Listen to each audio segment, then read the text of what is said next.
This podcast is brought to you by Orion Pictures Nickel Boys from director Ramel Ross. Based on the Pulitzer Prize-winning novel, Nickel Boys chronicles the bond between two black teenagers who become wards of a Florida juvenile reformatory.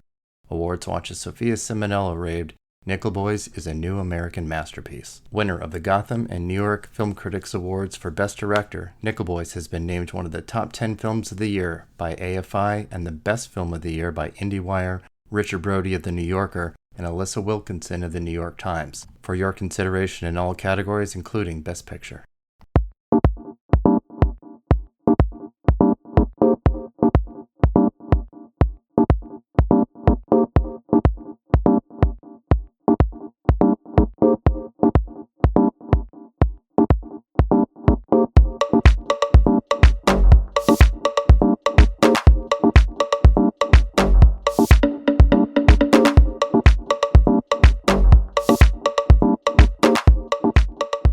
Hello, listeners and readers of AwardsWatch.com. This is the Awards Watch Podcast, episode 264.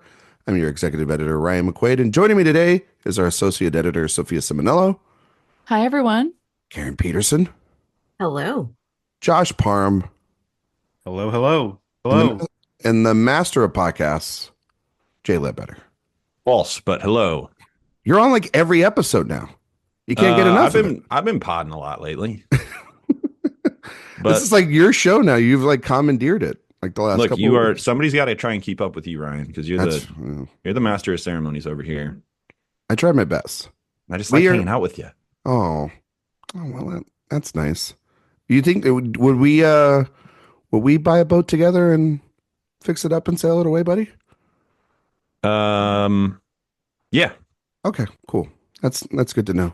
Would you leave all like the money and instructions under a tree for me? Was this the year that OJ got charged? I don't know, Jay. Yes, we're it five. was. We're It was. 5 minutes. Was it? Okay. Yeah. Okay. I was like, what Just is making he sure. doing? But we're not even 5 minutes into the episode, and he brought up OJ Simpson. Congratulations, everyone. I'll If you just had put to- in I- context for the listeners. I hate that Well, I knew I- it, but Graduated from high school in 1994. I came home from grad night to watch my family watching the Bronco chase. So, Oh, yeah. okay. Okay. Oh yeah, because there was that movie, the ESPN movie that was like June something 1994 that had the OJ thing in it. OJ Made in Yep. America. No, it was like a montage of everything that happened on this one day in 1994, and it was like the Rangers were in the World Cup and the Knicks were in the NBA Finals, and OJ chase was happening, and there was something else going on, and Jay, your My thoughts graduation. and Karen's graduation. and Karen's graduation. Jay, thoughts on the OJ trial? Small part of the film, but very important. The OJ trial. Mm-hmm. I think we can save that for another pod. Oh, okay. All right. Well, I just, It's a whole other episode. he's got some crazy controversial thoughts, folks. I just wanted to put them out there into the ether. I We're actually here don't to. even know what my thoughts are. Oh, I don't want to know, honestly. we'll find That's out even because worse. the anniversary of that, I believe, will be 95. Yeah. So Oh, that was the actual We can- trial. I can, Yeah. I can't Yeah, wait the for you. verdict to- was October of 95. Yeah. 1995. I can't wait for Jay to write a piece about Wow. that, and then the site disintegrate into ash. Anyway, we are here to do another They retrospective. We're gave here us to the do Kardashians. 1994 retrospective. Yes, Jay. All right, mute yourself about the OJ trial for like Okay. the rest of time. It's the 87th or 67th. Sorry, 67th Academy Awards, and well, Karen basically answered the question I was going to ask, which is where were you in 1994? Karen was graduating high school. I believe the rest of us were infants. Yes. Toddler. All of you were born, right? Yeah. oh yeah. Yeah. Yeah. I was alive. Four. This was the year I saw my first movie in a movie theater. What was your first movie, Aw. Jay? Oh. The Lion King. Oh, Oh. that French New Wave film. Mm-hmm. Okay, good job, buddy. I don't have a memory of seeing The Lion King in theaters. I do have a memory of seeing The Mask. Oh, Hmm. The Mask really scared me Somebody when I was stop it. growing up. Oh, It scared me too when I was in high school. the Jim Carrey movie scared you, Sophia? Oh, we're not gonna go through that again today. What? I was 4 Unless years I old and have loved to. it. Oh. Oh, okay. I'm sorry. I do sorry. remember seeing The Lion King. I don't like have a memory of it because I was only one, but I know I went to see it in theaters because my dad was crazy and would take me to these movies just to save the ticket stubs for me in my Wow. little baby box. It's so cute. Sophia actually never watched The Lovely. Lion King until she was adult. She was watching Tom and Liv, or Tom and Tom and Viv. Viv. Yeah. Yes. Good Like grief. she was like That's a the toddler. movie She for was me. like, "Can I see Blue Sky, please?" Actually, it was Nell because we spoke similarly at that age. So that Blue is Sky, you were like, man, when is this movie coming out? I've been hearing about it since I was literally like 6 months old. I've been reading good things about it. Yeah. What's the studio doing with it? Come This on, is a- Orion. This is this is a big year, 94. It's a pretty good Best Picture lineup, I would say. The rest of the acting categories and stuff, we might have a discussion about that. Overall, the year 1994. Who wants to go and talk about their thoughts on it? Jay, do you want to go first since you did like pretty much more research than any of us? Yeah, when I watched the stuff that nobody really remembers at this point, the year overall is pretty good. I mean, it is an interesting kind of a sort of era defining year to a certain extent. Like it's a really important year in the 90s. Obviously, Pulp Fiction, hugely important. Shawshank Redemption, now considered to be, I guess, universally the greatest film ever made. Certainly for a certain generation. I would say I would throw Forrest Gump I mean, in it's there. like Universal. it's like number one on IMDb and, whatever, consensus. It's a beloved classic. Yeah. Yeah, I mean, it is incredibly cable dad classic. Mhm. We'll see. I know Ryan thinks it's the greatest film ever made, but we'll get there. But there's a wide array of stuff here. There is that 90s Oscar bait dreck that is just like complete. I cannot stomach it. And luckily I got to watch a few of those in prep for this. But then there's also some early films from guys like Peter Jackson and some pretty bold films as well. There's good variety here. I wouldn't call it an all-time great movie year, but it's certainly a compelling, very interesting one. Well, Jay, you and I on Director Watch the last couple of weeks, we've been talking about the year 1994 because we've been talking about Kieslowski and the Three Colors series, and White and Red come out in this year. And so we saved all of our thoughts on that year Pretty specifically big deal for this that episode. got the Oscar traction it did. Yeah. Yep, exactly. And that's another, like, in at least, people that love film circles, that trilogy is very important to a lot of people. And so, it's a very big year for film. And so, Josh, Sophia, which one do you want to talk about in 1984? Do you guys like the year? Yeah. I think overall it's a very strong year. And I think Jake did point out something that is interesting, that it does feel like a year of so many defining movies, not just for kind of the general culture, but even like just for their filmmakers. Because those three that were mentioned, like especially Forrest Gump, it's the crowning achievement of Zemeckis's career. Whether or not you want to endorse that is another question. But in the culture, it certainly feels like that. But I also feel like a movie like Ed Wood, regularly talked about as Burton's best movie. Speed comes out this year, and like the big thing for Jan de Bont. So it's a really interesting selection of films that we have here, and I think overall it's very, very strong. I do really like the year overall. Sophia? yeah, I also really like the year overall. I think if we're, like everyone has said so far, just looking at some of these films, they are defining of the decade and really of this point in cinema history.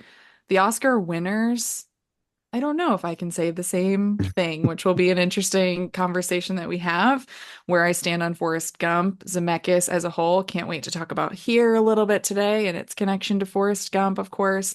I do, though, want to say, I mean, this is one of those rare years for me where actor feels so much stronger than actress. Best actress, this is one of the weakest best actress lineups for me in the category's history. So it'll be interesting when we get there to talk about it, because a lot of these, you just think in the year as a whole, how did this lineup really happen? I think it makes sense, but like in some respects, but it just is significantly weaker than a number of the categories, which I hate to see, really. Karen, you were in Yeah. high school at the time. Did you watch all these films in the theater? Did you get to see most of them? What was the one that you were seeing the most? I remember seeing a lot of these films in the theater. It's funny because that year one of my favorite movies was Pulp Fiction, and I look back now and I can't even watch that movie. It's my tastes have changed. But I also, I mean, my best friend and we saw Forrest Gump probably 4 times. We loved it. It was really a movie that everybody was singing, everybody was talking about. And when I look at 1994, just kind of as a whole, um, and looking at the lineup of nominees across the board, it's really interesting because you kind of see this not clash, but sort of this combination of interesting where you've got the more traditional grown-up mature films, and then you've got this sort of new generation coming in. There's a lot of new technology being used. We're only 2 or 3 years into CGI making its way into film, which started with like Terminator 2 and Jurassic Park, and that's such an essential part of Forrest Gump, of Speed, of so many of the movies that come out this year. And so looking at just, I mean, another one that I loved was Little Women. That's such a traditional, it feels like such a traditional type of movie, but then you also compare that with something like the Hudsucker Proxy, and it's just it was a fascinating year, and it's such a fun time to have come of age, I think, because it really does feel like such a blend of interests all kind of converging together. And it really did inform so much of where film would go in the next 10 to 20 years, and even today. This is a big year. I mean, there's no sugarcoating it. Everybody said it. I don't need to, continue to say that. I mean, the films that are representative in the Best Picture lineup are kind of where film is going and where film is at in terms of the 90s. I think a movie like Quiz Show getting in there, very traditional sort of 90s film, even though it's much better than what people give it credit for. Shawshank getting in, it was not a big hit at the time. You know what I mean? That was, a surprise. I mean, Forrest Gump is a huge film. Pulp Fiction won the Palm, and it was a phenomenon within itself. You have Four Weddings and a Funeral, which is this, which then was a big hit, and then it brought on, all these Richard Curtis films that we would see over the years. So, if you have any, grievances about Love Actually, that's where you can find the source. But I think that it is a fascinating year to look at. I agree with Sophia. Some of the most of these winners we're going to talk about today, and it's going to be really fascinating. But I do want to do one thing. We haven't done it in a while, but I think it is interesting to always look at this. And before we get into talking about some of the tech categories, you guys can all do this together. It's a classic. What is the top 10 at the box office? And I think it really is representative of this year at whole. So we're going to do worldwide box office. We're not going to do domestic. So what are the 10 guys? Lion King. Yep, that's number 1. 700. Gumperino. Which one, Jay? Gumperino. Gumperino is number 2. That is correct. Mm-hmm. So Lion King was $771 million, and Forrest Gump was number 2 at $329 million, which is insane. Is Speed up there? Speed is number 8. Pulp is 10. True Lies. Wait, how do you say it? I'm not doing that. True Lies is number 3. All right. Gosh. Four Weddings. Did we say that one? Four Weddings was number 22. Oh, really? Okay. Still a very big hit, though. Yeah. What about Legends of the Fall? Ooh, is that on the list? Legends of the Fall, 19. Okay. Talk about a formative, very formative for me. Yeah. Dumb and Dumber. Dumb and Dumber was number 6. Right. Interview with the Vampire probably wasn't on there, right? Interview with a Vampire, number 11. Oh, just me. Right. Did someone say The Mask? Yeah. The Mask, number 9. Sophia's favorite. Just out there killing it. Ace Ventura. Ace Ventura was 17. Okay. Because Ace But Ventura this was came the out. Jim Carrey breakout year. Yeah, Jim it was. Carrey's world. We're just Ace listening. Ventura came out first, and then The Mask came out after, and it blew up. Yeah. You're missing 7, 5, 4. Did the Santa Claus make a lot of money? Number 4, The Santa Claus. Wow. Oh man. With Tim Allen. Spoiling my best actor replacement. I was gonna say you've got Jay? to talk about him. Jay, later. give us a little tool time. Oh, There you go. There you go, buddy. 5 and 7's still missing. Gosh. Clear and Present Danger. That is correct. That's number 7. Oh, that was 94, wasn't it? Little Harrison Ford action. And number Okay, 5. so which ones have we said so far? So you said The Lion Lost King, track. Forrest Gump, True Lies, Santa Claus, Dumb and Dumber, Clear and Present Danger, Speed, The Mask, Pulp Fiction. You also said a couple of films that were below. I feel like there's another kids movie that I'm I know. forgetting. That's correct. Yeah. Oh, you're it on is a the- kids movie. Yeah, it's a kids movie. Mm. Was that the year of the Flintstones? That's number 5, The Flintstones. Oh, yes. Al Meet McLaughlin, magnum The opus. Flintstones. Have a yabba dabba do. I watched Hey. that movie so much as a kid. You know Yeah. where I watched that movie for the first time? While I Where? was getting a haircut. Really? Yeah. When? Like, What? how long was your haircut? Did you stay the whole time? I don't think I watched the whole thing, but it really Was gave it just me, on? really on gave me TV an there? itch. Yeah, it was like this very stylized, it almost looked like Pee-wee's Playhouse. And then they had a TV at every booth. It was this So is pre-sports I was- clips here. I was picturing this happening recently. Yeah, I was like a 30-year-old I man. was very Are you talking disturbed. That was my image as well. Yeah, I saw it. Yeah, I was in a bouncy All right, house. that It makes was more a- sense that you were still Yeah. a child. You were getting a child's haircut.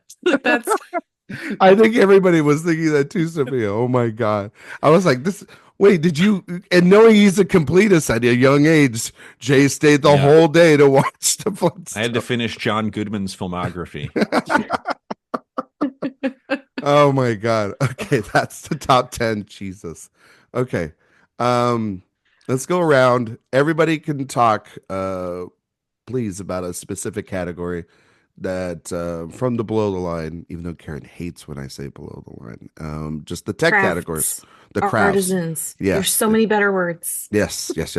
But below the line, the categories. Karen, we'll start with you. Is there a category you like to talk about, highlight? Maybe there's something off about the nominees that you'd like to would have liked to replace. I will say there are a lot of categories where I really like most of the nominees for the crafts, not for the other stuff. We'll talk about that in a minute. But for the crafts, it's like, oh, I really like this lineup, but maybe I would have picked a different winner or something. And then there's individual nominations that just made me so happy. Like, I love that Speed got in for editing, and I really enjoy. I actually think the costume design lineup is really good. I like that. So I don't have a lot to say about a particular category, just that I think there are some really fun, inspired choices throughout. So, J-Dog? I think I just want to go around the horn. What's the best song in Lion King? Oh, Because obviously, Can You Feel the Love Tonight was going to win, right? it's But is it the best one? I don't think so. It's Be Prepared. That's interesting. Yeah. I would go Circle of Life. I think I would go Circle of Life as well. Just a stunner. Of That's an just opening. that's just That- commercialism man. getting at you. We I'm love going Be Prepared also. I love a villain centric. love a Jeremy Iron. Mhm. Remember when I love that song they too. just made She Would Tell Ejiofor like do beat poetry to it instead of actually sing it? I do wish that Be Prepared had been nominated instead of Hakuna Matata. Yeah, I'm not Matata is like a banger though. It's fun. They're all good It's fun. songs. That's the thing. But I Mhm. just, Jay, you if I was driving down going to the road swap to one Hakuna out, it Matata. would be that one. Well, I mean, with a 2-year-old, yeah, Hakuna Matata is on repeat. What is have you showed your kid? Have you shown Jet the Lion King yet? The old one or the new one? The old one. There's The only new one version of the The new Lion one King, doesn't Jay. count. No, We all know he's my kid is movie pilled bad. Yeah. I think Is he watching Bergman? Is that what you're making him do? Well, he did do the Kozlowski with me. Okay. Because he's more concerned with like the visuals than the story and themes. Did The he? new So Lion he King found is that not very for him. compelling. What was his ranking? Is he different than us? He said blue, white, red. Blue, white, red. Okay. Yeah, he really thought white was the palette of white is so interesting and kind of different than the others. So he took to that. Can't wait for him to take over your job at Director Watch. Yeah, he's loving the Nancys. Josh. I did show you him watching the end of Here. Yes, Oh, that it was was the great. funniest goddamn. He like clapped and applauded, and it's because that movie is made for literal children to Oh, I enjoy. thought maybe he was applauding because it was over. That no, it was That was literally me. the ending. It was literally the ending, Karen. It was the bird. You saw him like tracking the Yeah, it was hummingbird like on the screen. It was like it was And like the then feather it and went to Forrest Gump. credits, and he knows like credits mean over, which means applaud. And he turned around, gave me a big smile, and started applauding. And I He was also like, gave yeah. you his critics comment card, and then walked into the other room. His letterbox is a mess. Yeah, it really is. Anyway, Josh. I just want to briefly talk about costume design because I do think Adventures of Priscilla, Queen of the Desert is one of the greatest wins in that category of all time. It is so creative, so inventive, and in a category that can be very traditionalist in terms of a lot of its winners. I just think this one really sticks out, and I absolutely love that one won. And the woman who presented it, her dress made out of credit cards is even better. Like I think it's just truly one of the greatest wins in that category. It's great. I love it. And I mean, speaking about, just like sort of traditional films, Josh, you're talking about like everything else in that category, essentially. So Exactly. for the outlier Yeah. to win, and yeah, I mean, I don't think this. I think that's part of why it did. It stands out because No, it's for so sure. unique. and But I different wish from they the would rest do of the that lineup. more, though, right, Karen? Like it feels Yeah. like they don't do it enough, and it's a bummer. Maybe we'll talk about Adventures of Priscilla, Queen of the Desert in a little bit. Who knows? Sophia.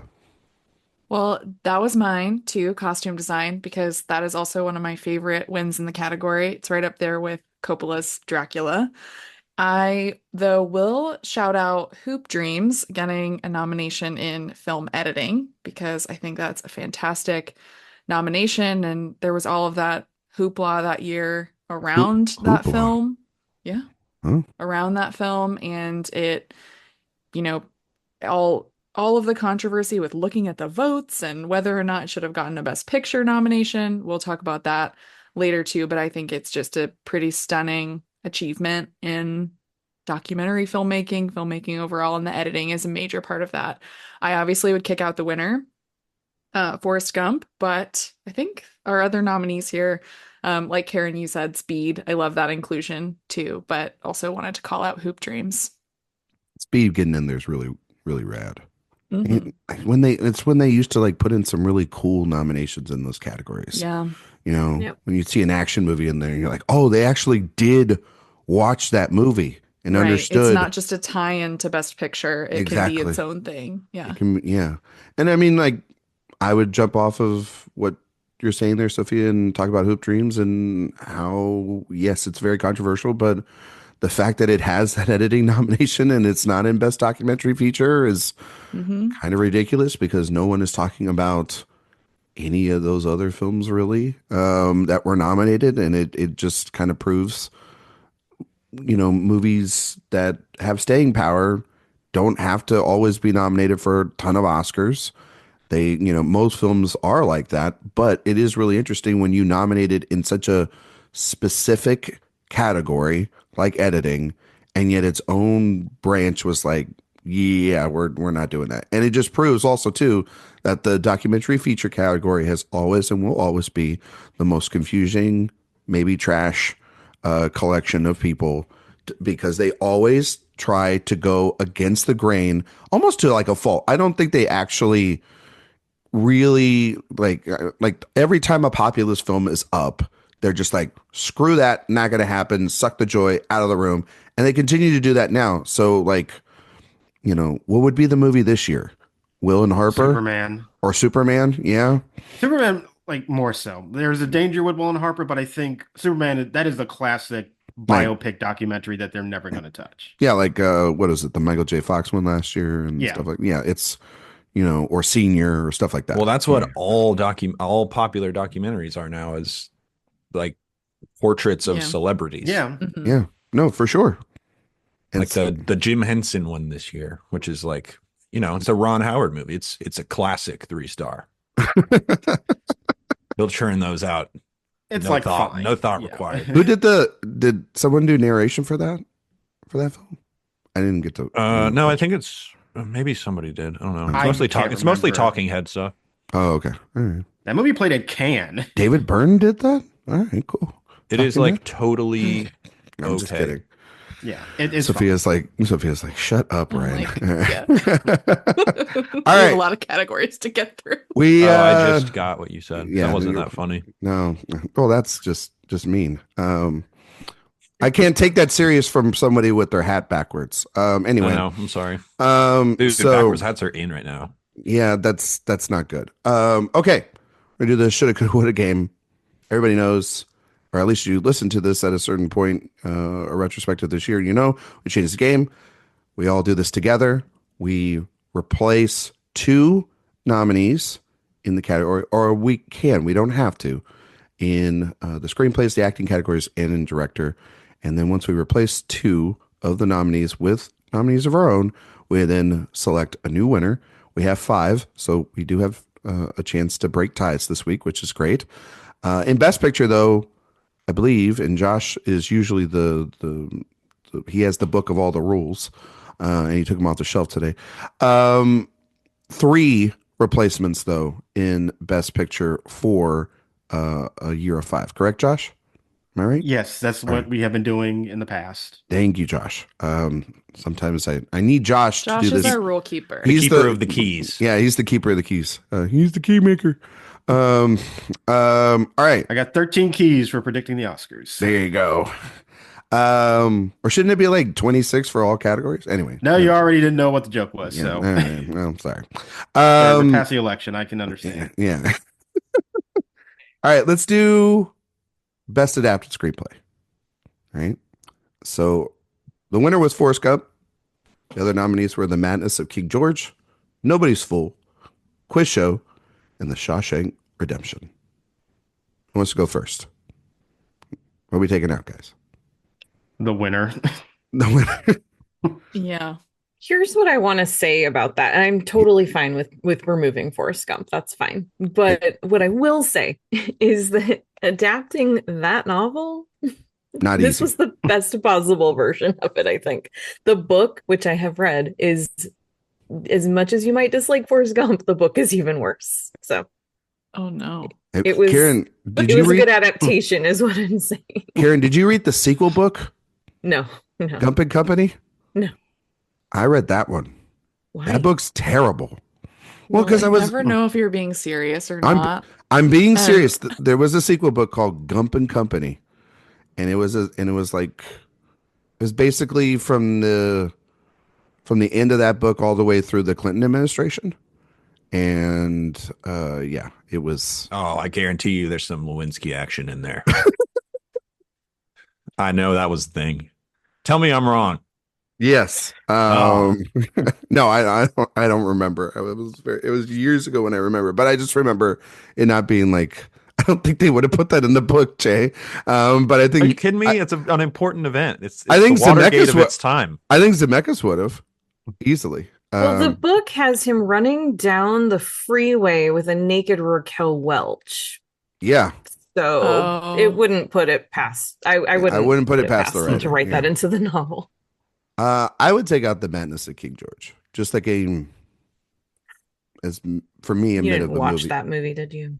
It's like It's been a while. I haven't but watched it in a long time, but it's very just middle Mid. of the road. Very what middle. you would It's expect. kind of trying for something interesting. As someone who just watched it for the first time, it like tries to scratch that Barry Lyndon kind of like cynically funny itch, but Mhm. for me it just doesn't really get there, and it just kind of becomes a standard kind of period drama in a lot of ways. But I'm not against keeping it. It's not bad by any stretch, but if we can find something better, I'm okay with that. I'm not kicking out Nobody's Fool. I actually think that that's a really good movie. And I think Quiz Show's very good as well. And yeah, Shawshank is Shawshank. You know what I mean? I'm not going to take that out of you. That's a great Stephen King adaptation. Yeah, Stephen King adaptations are hard. And they stick the landing. Yeah. Which is not what happens in a lot of Stephen King books and adaptations at times. I would take out The Madness of King George and Forrest Gump. That's what I would take out, but Okay, what are we going to replace him with? Well, I mean, that's what I'm taking out. I don't know if everybody agrees on that, Jay. It's not just what I mean, Well, those would be the two I bottom would take two. out. Yeah. Jay, what would you take out? If it was two, those would be the two, but I'm not. If we can't, I think it's possible we don't find something that I like more than King George, but we can litigate that when we get Karen, there. what would you take out? I'm the same. I don't know that I would have any. I don't know that I would have two for this lineup. Would you just take out King George? No, I would take out Forrest Gump. Oh, okay. All right. Okay. I assume I'm we saying are going that to it's just. actually a good adaptation, but I still don't like. I think we're going to Still kick problem. Gump out of basically everything, but it is Probably. important to just talk about. I watched that movie and I understand the power of it.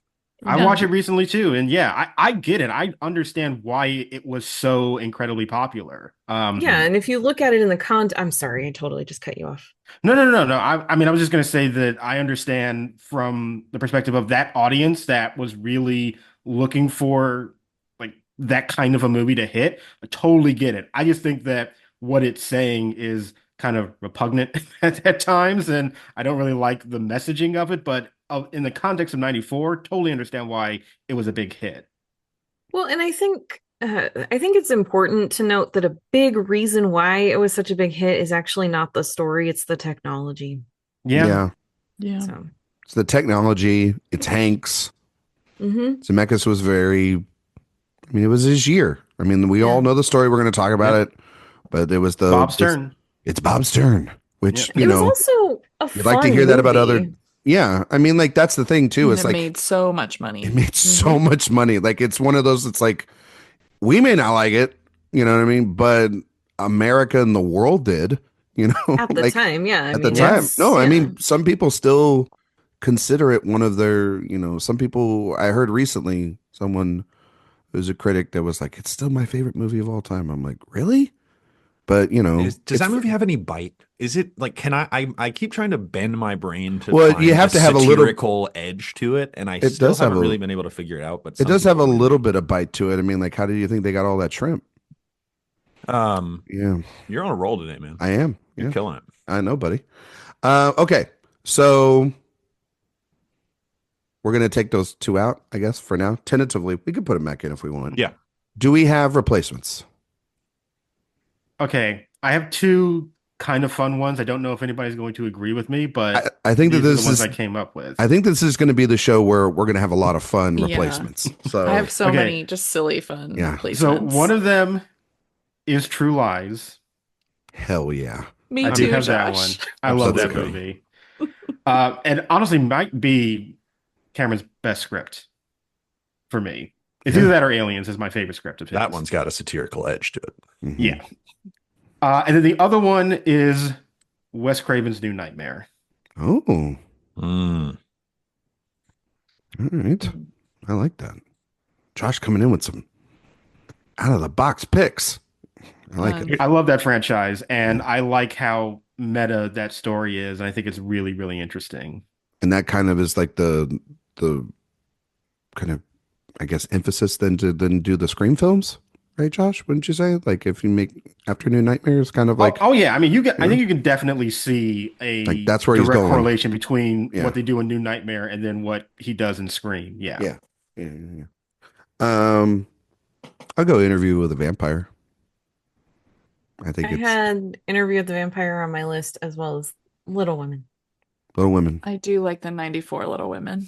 Mm-hmm. That's that my was the Little one I grew Women. up with. Yeah. That's yeah. To me, that is the one true adaptation. Don't start. We're not doing this today. No, no, no, no, no. 2019 is going to be an interesting. Yeah, I'm that's not gonna be going to be available for that one. So there you go. Karen and I fought that year about that. But also too, I think that it's also about, and Karen and I do agree on this. Every generation has their own Little Women that they get. You know, it's kind of like every generation has a Star is Born, I guess. And that's for, well, you know, it's Apparently. true. We've got like 4 Star is Borns and like a ton of Little Women generation, but yeah, we just skipped one. Yeah. The 70s one is so bad to me. The I'm 90s, sorry. the 90s, A Star is Born, directed by Baz Luhrmann, would have been really interesting. But yeah. Ooh. help me. That's one word to describe I would it. have probably made that my favorite movie of the year. So, but yeah, no, it's a very good adaptation.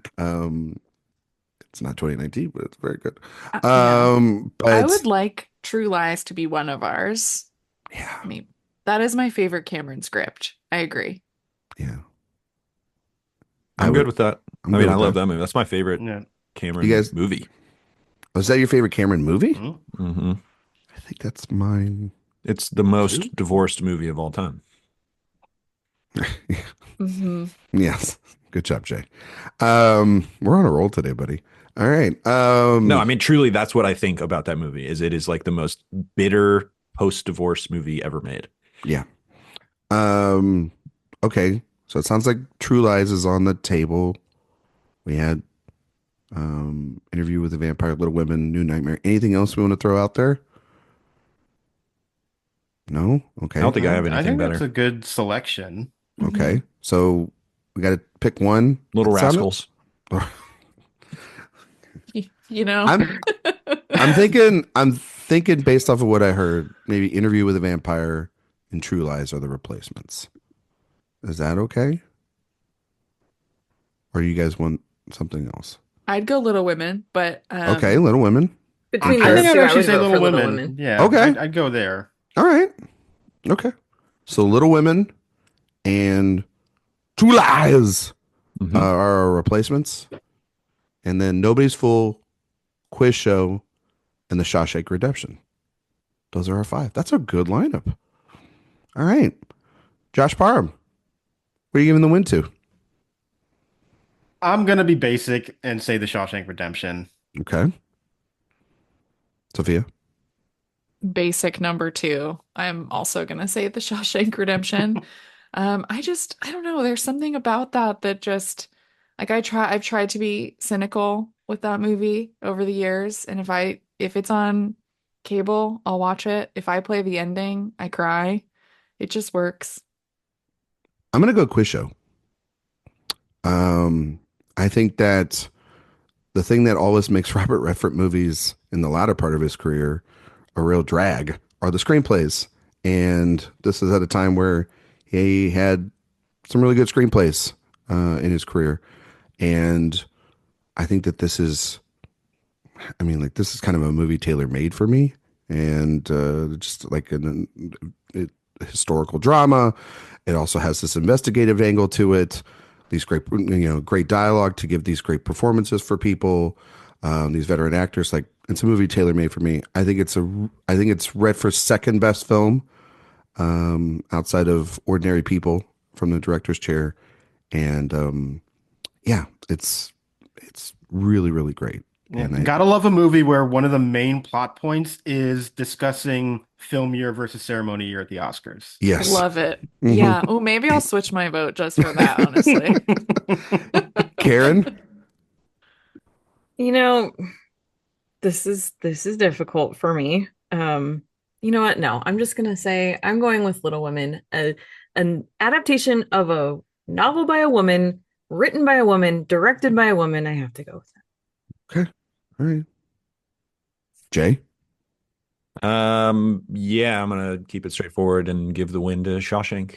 I just think that's kind of an undeniable just like a really important work in a lot of ways. Stephen King adaptation, maybe the definitive Stephen King adaptation, if Shining notwithstanding, perhaps. But Carrie for me. Carrie, yes, sure. You could go a million different directions. I'm speaking in absolutes, which Yoda said not to do. but I'm going Shawshank. So I'm just gonna say, looking at the lineup as we have composed it, yes, Shawshank is the obvious winner. And I knew it would win. That's why I didn't vote for it. I went with my heart. Same.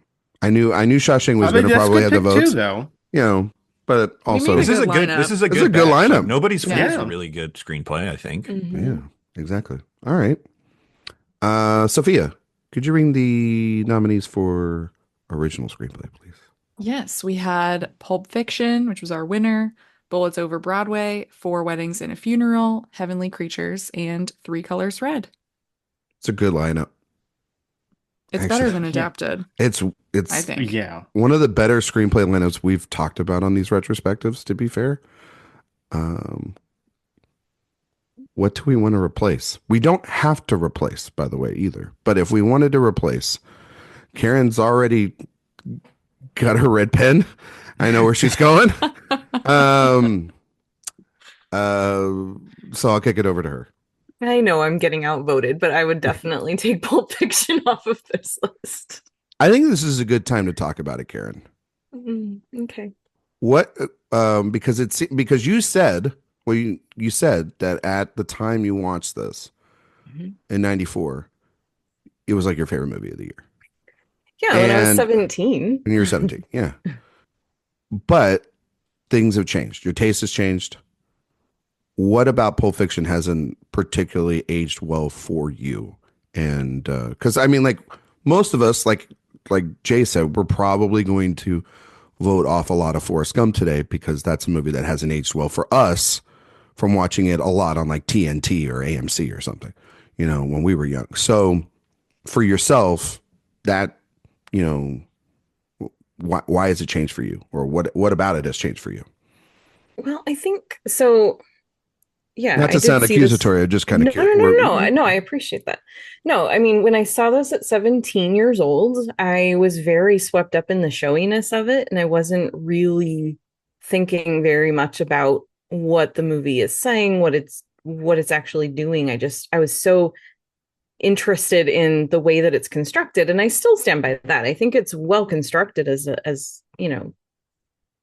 I think the editing of it and the way that the pieces are put together are kind of intriguing and fun. But I think that each individual story, when you start to break it down, I just don't think any of them really work. I think some of the performances are fine, but just the script itself, I really struggle with what it's trying to say. The fact that it's set in Los Angeles, it's just this very weird, heightened, very surreal version of Los Angeles that doesn't and never really has existed, that's not the problem, but it kind of, when I look at it now, it just feels such of this time of Tarantino basically just trying to loudly proclaim his arrival in Hollywood, and people kind of, you know, embraced that. And then you have so many things like the blatant racism, and just, it's not kind to women, and it's just, I really struggle with it. I have not actually been able to sit through the movie in years because I find it very mean-spirited, and just, yeah, I just, my overall opinion of Tarantino as a filmmaker just has very much just, I don't like his films. I think that they're very mean. No, I think that's a fair point. There are a lot of people. I mean, I do really love Tarantino's films, and you know, I don't love him as a personality. To be clear, I say all the time, like, shut up, because he kind of is like, it's a lot like Darren Aronofsky. A lot of guys of that era talk a lot. And sometimes you're putting Aronofsky on a little bit of a pedestal. I might knock him no, down. I'm just saying guys of a certain guys within that generation have either, they're really quiet auteurs, masters of the craft or whatnot, really insightful, or they're very loud and they're very big, and you just wish they would shut the fuck up. And Tarantino is at the top of that list. And I think there are a lot of people, you know, we're going to talk about this in 2 weeks with 2019. Another, like, he makes a lot of ways he Yeah, makes don't some of worry, the most. Karen. I will represent probably some of your feelings about that movie. on But at that work- episode. Good. But he is a controversial figure. There are people that love his films.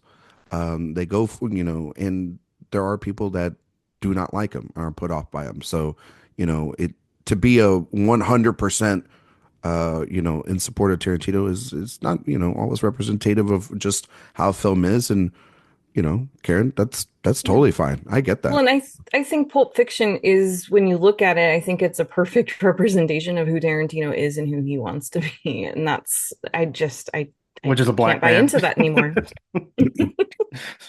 So, true. okay.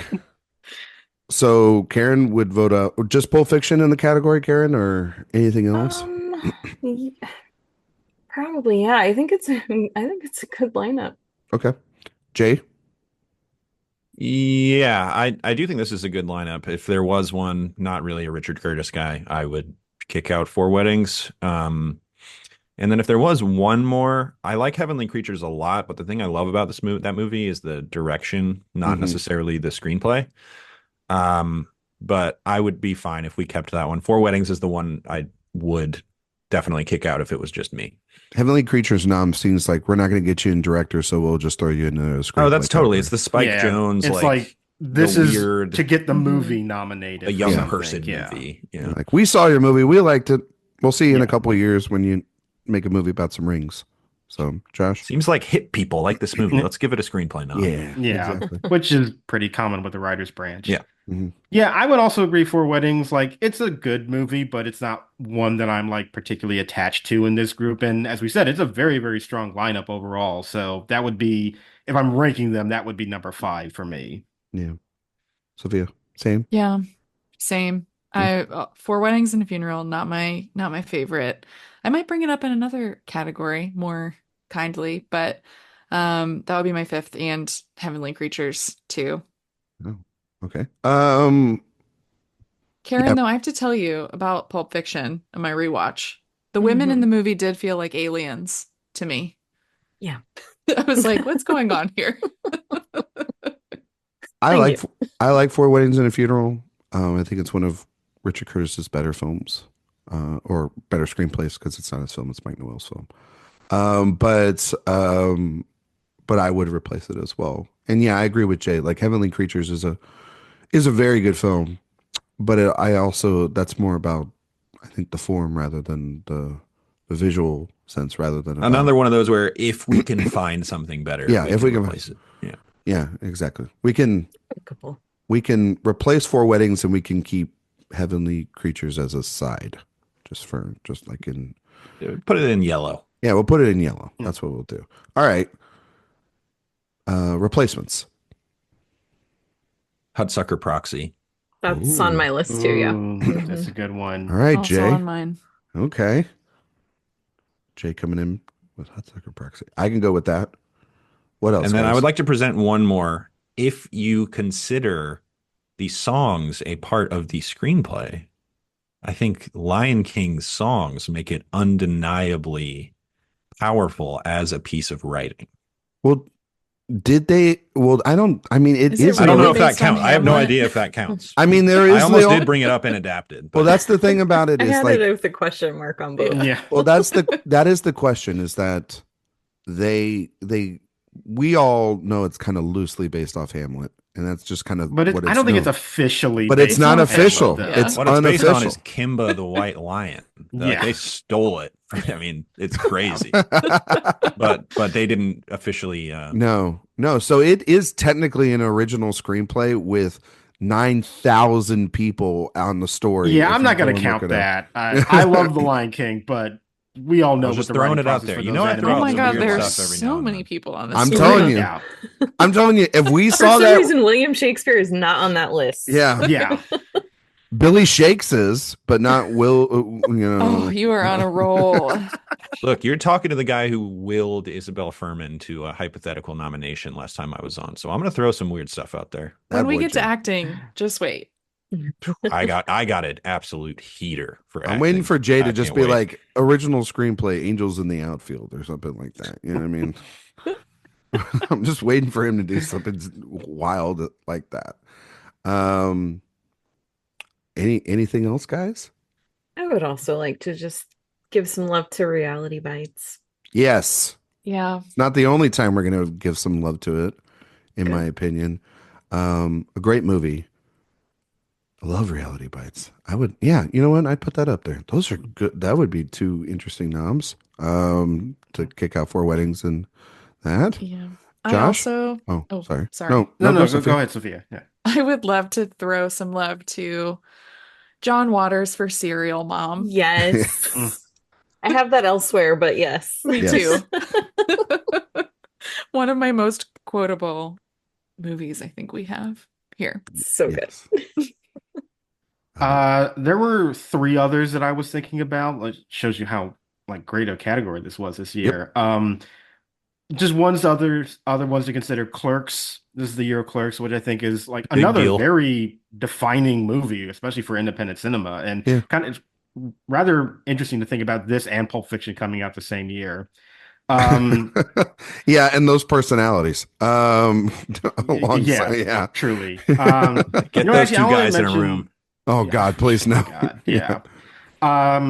Actually, there's only one other one I would mention. I don't know if anybody else has seen this movie, but I rewatched it last night, and I really do love this film. It's called I Like It Like That. I Yep, haven't seen nobody's it. seen it. Mm-mm. I mean, it's kind of like a Spike Lee sort of knockoff, where it's about this family that's living in the Bronx, and there's a man and a woman kind of going through a difficult relationship, but it's so much more interesting and complicated. Like, it doesn't really end on a very happy note. It's very nuanced and complex, and I really, really do love that film. So it's very underseen. I figured nobody here would know about it, but I really do like that movie. Man. That Where actually did brought you up watch one it? that Like, where's it Crooklyn. available? It's on YouTube Oh, okay. Oh. for free. Yeah. What Cool. Jay? What did you say? Crooklyn, I think, is a great screenplay. Oh, From that's Spike. Yeah. That'll come up for me later too. Josh, I'm going to put this on the list. I'm going to watch it this week. I'm sorry that I haven't seen this. If it's on but- YouTube, can we get it in over 480p? Sometimes that's what gets you on YouTube. I do think it Yeah. is at 720. I think that's the Ooh. highest. Yeah. But it's a wa- good movie. It's when a you really watch, good movie. when I watched my M. Night Shyamalan rewatches, his first film is on YouTube and it's in like 720 and it was like No, it's in like 110. yeah, it's rough. Like 16-bit. Yeah, exactly. Okay, so where are we at? Hudsucker Proxy going in. I think For sure. Hudsucker's going in. Okay, and then we got one more. We got to put one more in, Or we can keep Heavenly Creature. or we can. Yes, Jay's correct. Jay's keeping me on my toes today. Or we can keep Heavenly Creatures. What do you guys feel? Between those two, I would vote Reality Bites. Reality Bites. Okay. Hand up, haven't seen Reality Bites, so. Well, All the based- research you Reality did. Bites. I know all the research I did. That was I that was mean, next you up. got the but backwards hat on. It feels very Reality Bites know. appropriate. I know I'm going for kind of a Stiller vibe. Yeah. Well, more of a Ethan Hawk Hawke. vibe. Yeah, more of an Ethan Hawke. Ooh. vibe than that. Yeah. Yeah, Jay, it's Ethan Hawke, Winona Ryder, Ben Stiller. It's a great movie. No, I know who it is, but I just said Stiller because he's the person I most associate with it. Oh, okay. But I'll take Hawk. You'll take Hawk? Okay. Yeah. Well, yeah, you're welcome. Sophia, thoughts? I'm good with it's hard. I'm good with doing Reality Bites and Hudsucker. Okay. Josh, you good with that? Yeah, I mean, if the consensus kind of is moving towards Reality Bites, that's fine. I think I would lean more towards Clerks personally, but I think Reality Bites is fine too. Jay, you good with that? Yeah, that's fine with me. Okay. So Reality Bites, Hudsucker Proxy, Pulp Fiction, Bullets Over Broadway, and Three Colors Red. Karen, what's your winner? Or what are you voting for? I think I'm going Reality Bites. Okay. All right. Jay? I'm gonna go Hudsucker Proxy. I think the most bold, ambitious movie that we have here. Interesting. Okay. Josh? I am going to be basic once again, sorry, but I am still going to stick with Pulp Fiction. I do understand a lot of the issues with it, and rewatching it again in the theater, like pretty recently, man, that scene with Tarantino is still one that like really bothers me. It really Sorry, does. crossing him off my supporting actor list. Yeah.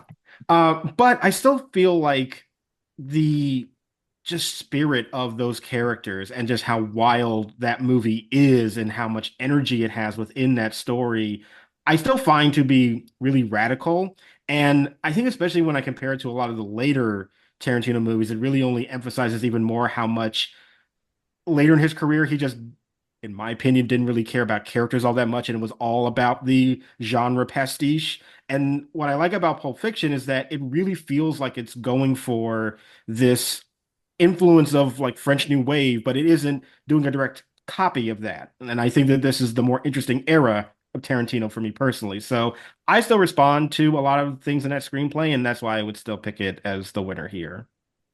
Sophia. Yeah, I'm really in the same boat as Josh. It's like, despite issues I have with how certain characters are written and portrayed, I feel like the radical nature of it, how inventive it is, and just how exciting and fresh it was at the time, and the copycats it has spawned are just that shows you the creativity and the quality of the original here. So I'm gonna go with Pulp Fiction.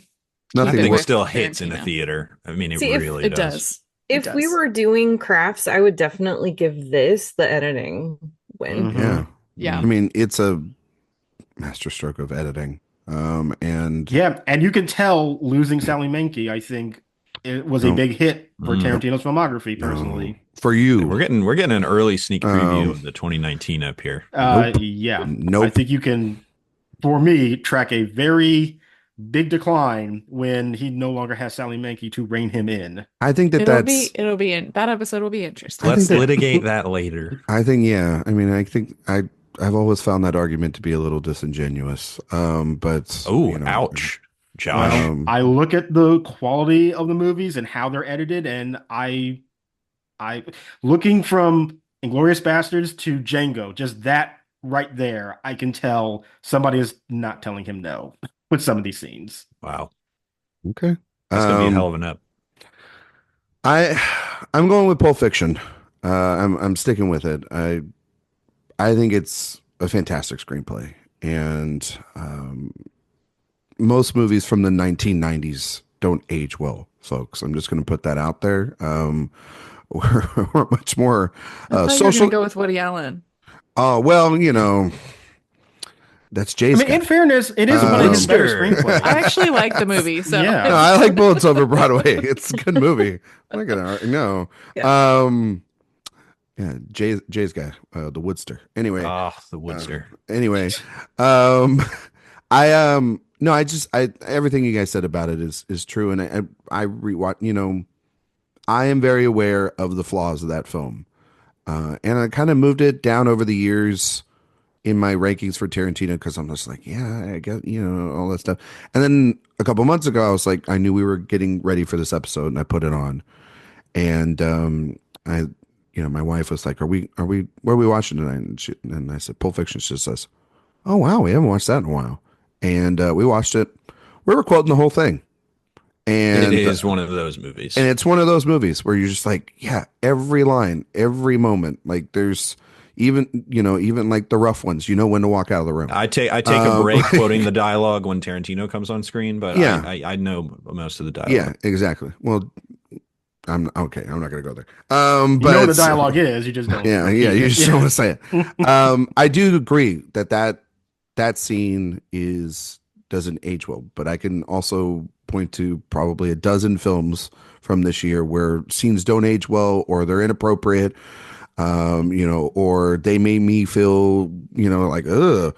But you know what? That I get. I'm not trying to excuse it. I'm just saying is that, a lot of that is time and Hold on. also, and everything as well too, which I hate. You know, I think that we need to clarify. In 1994, that was problematic too. It wasn't that it was acceptable then. It's not that it hasn't aged well. People did have a problem with it then too. They just Yeah. looked past it to recognize the yeah, film. Yeah. no, they This was did. the And dawn also, of the those Spike Lee characters beef. are terrible people. Yeah, I think that's- you can That's the thing. I'm like, rationalize it there's in not that a way because they're all awful they're human beings. more. That's what I've always associated. It's like these are morally despicable human beings. Yeah, Um, I hear people make comments about things not aging well, and it's like, okay, but it doesn't mean that it was acceptable at the time that it came out Yeah. either. It's not like And we I have a would- bunch of I would doofuses also- that. No, but like things cannot even age well in the moment too, Karen. Like things are like Yeah, you're like, which is her whoa, point. you know what I mean? And so like, you know, there's movies nowadays where you still go like, damn, they put that in there, or, you know, certain, you know, we don't have to debate the whole thing. I mean, like, shoot, Tarantino had a movie come out in 2019 and people didn't think it aged well in certain areas. He's always pushed a line, and that still is a scene that I'm like, if you take this thing out, I don't have a problem with this movie. Anyway, it won. You know? Yeah. Congratulations, Tarantino. Well, yeah. Thank you, Jay. It just stays with him. Supporting actress. Karen, do you want to read off the nominees, please? Sure. For actress in a supporting role, we have Rosemary Harris for Tom and Viv, Helen Mirren for The Madness of King George, Uma Thurman for Pulp Fiction, Jennifer Tilly for Bullets Over Broadway, and our winner, Diane Wiest, Bullets Over Broadway. I Well, yeah, really well- love our Bullets Over Broadway women here. Oh, yeah. Mm-hmm. I would love to keep both of them. I'll say just to start the supporting Yes. actress conversation. I mean, we can also like talking about Woody Allen. I was joking earlier, but some of my favorite performances by actresses have come from his movies, and I think these two in particular are so much fun here. Mm-hmm. It's so true. I completely agree. And I with think these Jennifer are Tilly, layups for the. Oh, sorry. Go ahead. she is my personal hero for her divorce settlement. If anyone has been watching this season of The Real Housewives of Beverly Hills, she is on it, and she gets millions of dollars monthly. Still, Wow, That Yeah. sounds it's amazing. amazing. that's Yeah. awesome. So I she's love a, Jennifer she's a Tilly. hero, a role model, an icon, all of the above. I love it. I would definitely take out Rosemary Harris. She's barely Yeah. in that movie, and that movie is so boring. Oh my god. It's unwatchable. It's really, and you guys know I love I love a period film. I love a costume drama. But there are some where it's just too much even for me, too boring. Yeah, I was shaking. I was so bored. I was like mad how bored I was. It was crazy. I haven't seen it yet. That's one I didn't catch Oh. up with. Oh, Josh, I mean, can't you imagine don't you'll really like have it. No, it's probably the reason I haven't seen it yet. I didn't even know that movie existed before I looked at this list. Yeah, I would also take out Helen Mirren in Madison Yeah. King George. that was the other one I I was would saying. too. I'd be Mhm. okay with that. Like she's good Yeah. in the movie. She's but fine in the like movie. her. Yeah. Not. I think that movie is actually very good, and I think she's good in it, but I don't think the lineup misses her by Yeah. taking her out. Yeah. I'm good with whatever you guys want to do here. I'm totally fine with that. So if it's Rosemary Harris and Helen Mirren, that seems to be the consensus, right? Mhm. All I right. think so. Then we'll take them out. Who do you guys want in? Is it category fraud to have Sandy B in here for Speed? Yes. Okay. She's on my lead list. That's where she would be nominated if she was nominated. That's probably true, but yes, that was category fraud. Yeah. What about Um, Sarah Jessica Parker and Ed Wood? I do love her in Ed Wood. We can Just put her on throwing the it out long there. list. Yeah, put her on the Um, long list. What about Alfre Woodard in Crooklyn? Ooh, yeah. It's a She's good great one. in that. Yeah. I had her on the fringe of lead and supporting. Yeah, she's my lead was getting too big though, so I Yeah. was just kind of like, where can I cheat here? I had her in my. I pulled a Sandy B. I put her in lead, but Yeah. I'm fine if we put her here. Yeah, I like that. I know that we're not being very kind to Forrest Gump this year, but I do really like Sally Field in this movie. Mhm. I think she's Mhm. very sweet and so endearing. Like her scenes are some of my favorite in the film, and I really do love her in Forrest Gump. She's the only female character written with, Yep. actually half a heart because the Robin Wright 'Cause- character is written terribly. Yeah, and the fact that out of all the nominations this movie gets, neither of the women get nominated. It's like, come Yeah. on, what are we doing here? Yeah. Mhm. Um, I also I- have Kirsten Dunst for Little Women. I have her for Interview with a The Vampire. I Vampire. couldn't decide, but I went with Mhm. Little Women, but I'd be fine with either one. I have Jodie Foster from Maverick. I think she's great in that. Mm. Uh, It's a fun and- movie. Yeah, Swap her category. I mean, what? exactly. And I did have Dunst for Vampire. Bullock is a lead, so we can move her. I didn't know where we were going to go, though I do agree with Jay. They would have campaigned her in supporting and like newcomer awards, right? It felt like at the time. Yeah. Well, I guess she had a time to Time to Kill had come out by then, but like I don't know. I thought that was 95. Was that 95? Okay. So and then yeah, that's what I have for now. So okay. I like Dunst for Vampire. Yeah. Mhm. It's fun. Nominate That's kid a fun one. performances. She also got some critics prizes Yeah. and mentions throughout the year, which was Was she exciting. nominated at the Globes? Yes. Yes. I Yeah. think so, yeah. Lil Kiki. Mhm. Who She's been else? talented her whole life. Yeah. She has. Who else? Those were the big She'll ones I had. replace Rosemary Harris, which they will then get in a fight about on the set of Spider-Man. Oh. Good job, Jay. So we have Dunstan. Who else? I threw out Um, SJP, Okay. I I threw like out Alfred Woodard. Alfred Woodard. Alfred Woodard. I'd be good with. I'm good with either of those. There you like- go, Alfred I like- Woodard. Yeah, I like Alfred Woodard. All right. Perfect. Alfred Woodard for Crooklyn and Kirsten Dunst for Interview with a Vampire. Join Weist and Tilly for Bullets Over Broadway and Uma Thurman for Pulp Fiction. Sophia. Sorry, I would was you give drinking them? my water right It's as you okay. called on me. Sorry. I didn't see that. I was looking at my other It's screen. okay. Oh. I'm actually going to stick with the winner here, Diane Wiest for Bullets Over Broadway. I really like this performance and what she does in this movie, and I feel like it's a well-deserved win. Okay. Josh?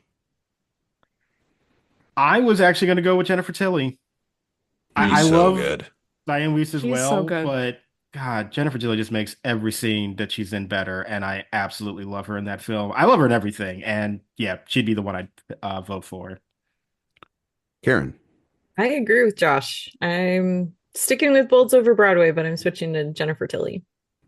And Jay Ledbetter. Yeah, I'm gonna. If I was doing a Bullets Over Broadway, it would be Tilly. I think she's phenomenal, but I'm gonna go with Uma Thurman. I think she is so good in that movie. Sophia, you talk about the women kind of feeling like aliens in that movie. It's a very stylized performance. She's in a world not completely familiar to us, but I think that is of a piece with the movie. And I think what she does is iconic. There's a reason that the poster of her specifically has become kind of the defining image in your mind when you think about Pulp Fiction on that poster. I just think it's a knockout performance from her, Uma. I think I'm going to go with Jennifer Tilly.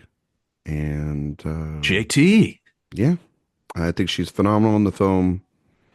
And yeah, she's great. Both of those performances are really good. Yeah. Yeah, we- she's a great winner. She's a I was great between winner. the two, really. Yeah. So Jennifer Tilly, you have our Oscar. Okay. Supporting actor. Karen, have you read the category? Yeah. Okay. I did so that one. Josh. All right, best supporting actor. We have Martin Landau for Ed Wood, who was the winner. Samuel Jackson for Pulp Fiction, Chaz Palminteri for Bullets Over Broadway, Paul Scofield for Quiz Show, and Gary Sinise for Forrest Gump. I think this is a pretty good list too. Mm-hmm. Overall, yeah, it's pretty solid. It is, but I would take out Gary Sinise. I would take out Paul Scofield. Those are the two that I had. Two, yeah. Yeah. Mm-hmm. Just I would of all, I definitely think say Sinise is Scofield. good. He is Yeah. good, I know, but I'm just like, it's Honestly, more that he I is my want favorite other performance. movies to be recognized. Yeah. I understand, but Gary Sinise is my favorite performance in Forrest Gump. He's the only one that I actually like kind of care about and has some bit of nuance in what he is doing.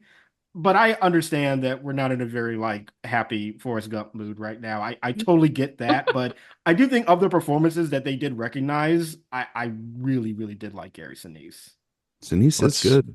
Let's put him in dark yellow. Let's give him an orange, where it's like you're teetering on the edge, Gary. Yeah. But maybe. Sophia? I mean, Schofield and Sinise were my two, where if we have to kick out two, that's what I would pick. Schofield would be my number 5, I would say. So if we have to kick out one, I'm in agreement, but definitely keep the other 3. Yeah. Scofield, just of all the performances in that movie, that's the, like, for me, I was like, that's the one they went with? Okay. Yeah. All right. It's an like, odd choice. Yeah, it's an odd Mhm. choice. Honestly, also feels like one of our earliest instances of they campaigned the younger person, but then the older veteran got nominated instead. Mm-hmm. Yeah. Yeah. Mhm. Karen, you said Scofield, I right? said Schofield and Sinise, yeah. Okay. All right. All right, we're gonna kick out Paul Scofield and we're gonna leave in orange, as Jay says, Sinise. Orange for caution.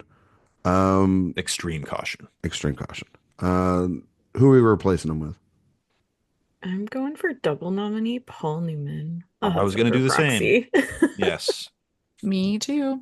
Okay. Nice. And then who Hmm. else? I'm going to That's throw this out good. there. Dennis Hopper. Speed. Hell yeah. I That had was him as on well. my One. list. He's going bananas. That- Pop quiz, do- hot shot. I do count voice acting as real acting. Oh. So I was going to say Jeremy Irons for The Lion King. Oh. Oh, now the game just Wow. changed. Well, I have no choice really but to go with him. Have we nominated a voice actor before, Josh? I don't believe so. Okay. Well, we do qualify that because that is. I count voice acting as real acting. I agree.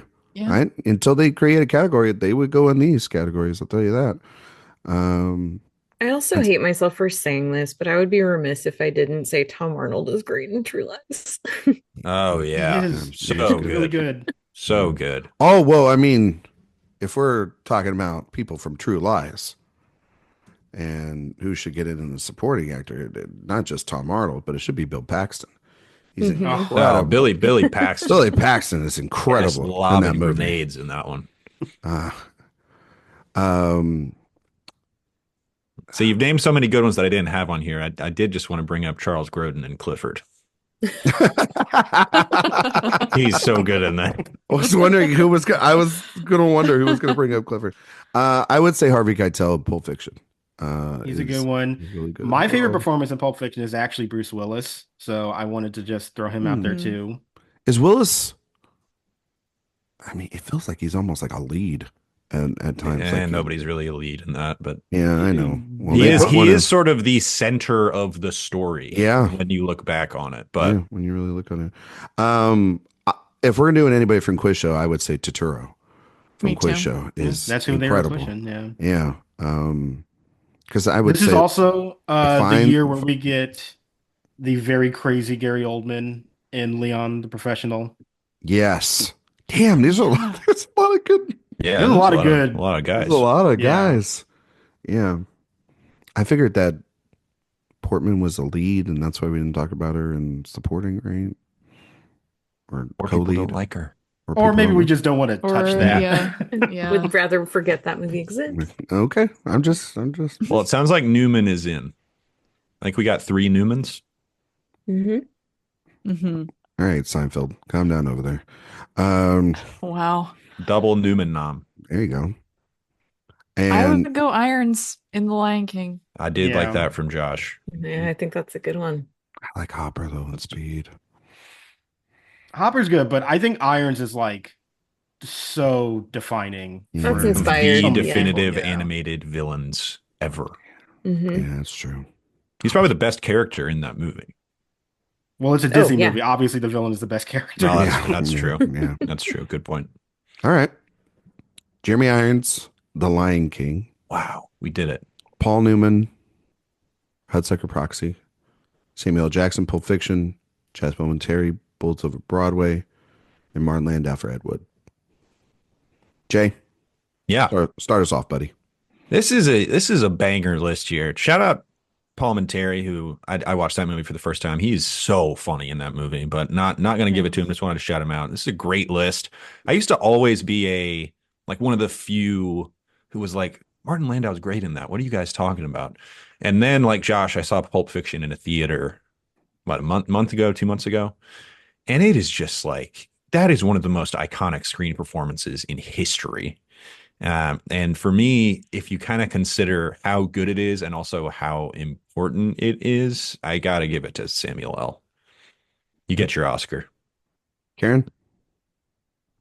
I'm gonna stick with Martin Landau. He's so good. He is so good. Great performance. Yeah. I love that movie too. It's one of Burton's best. I think that's my favorite Burton. It's like top 2. For me, Dumbo. Big Fish. I love Big Fish. I'm a Big Fish guy. Sophia.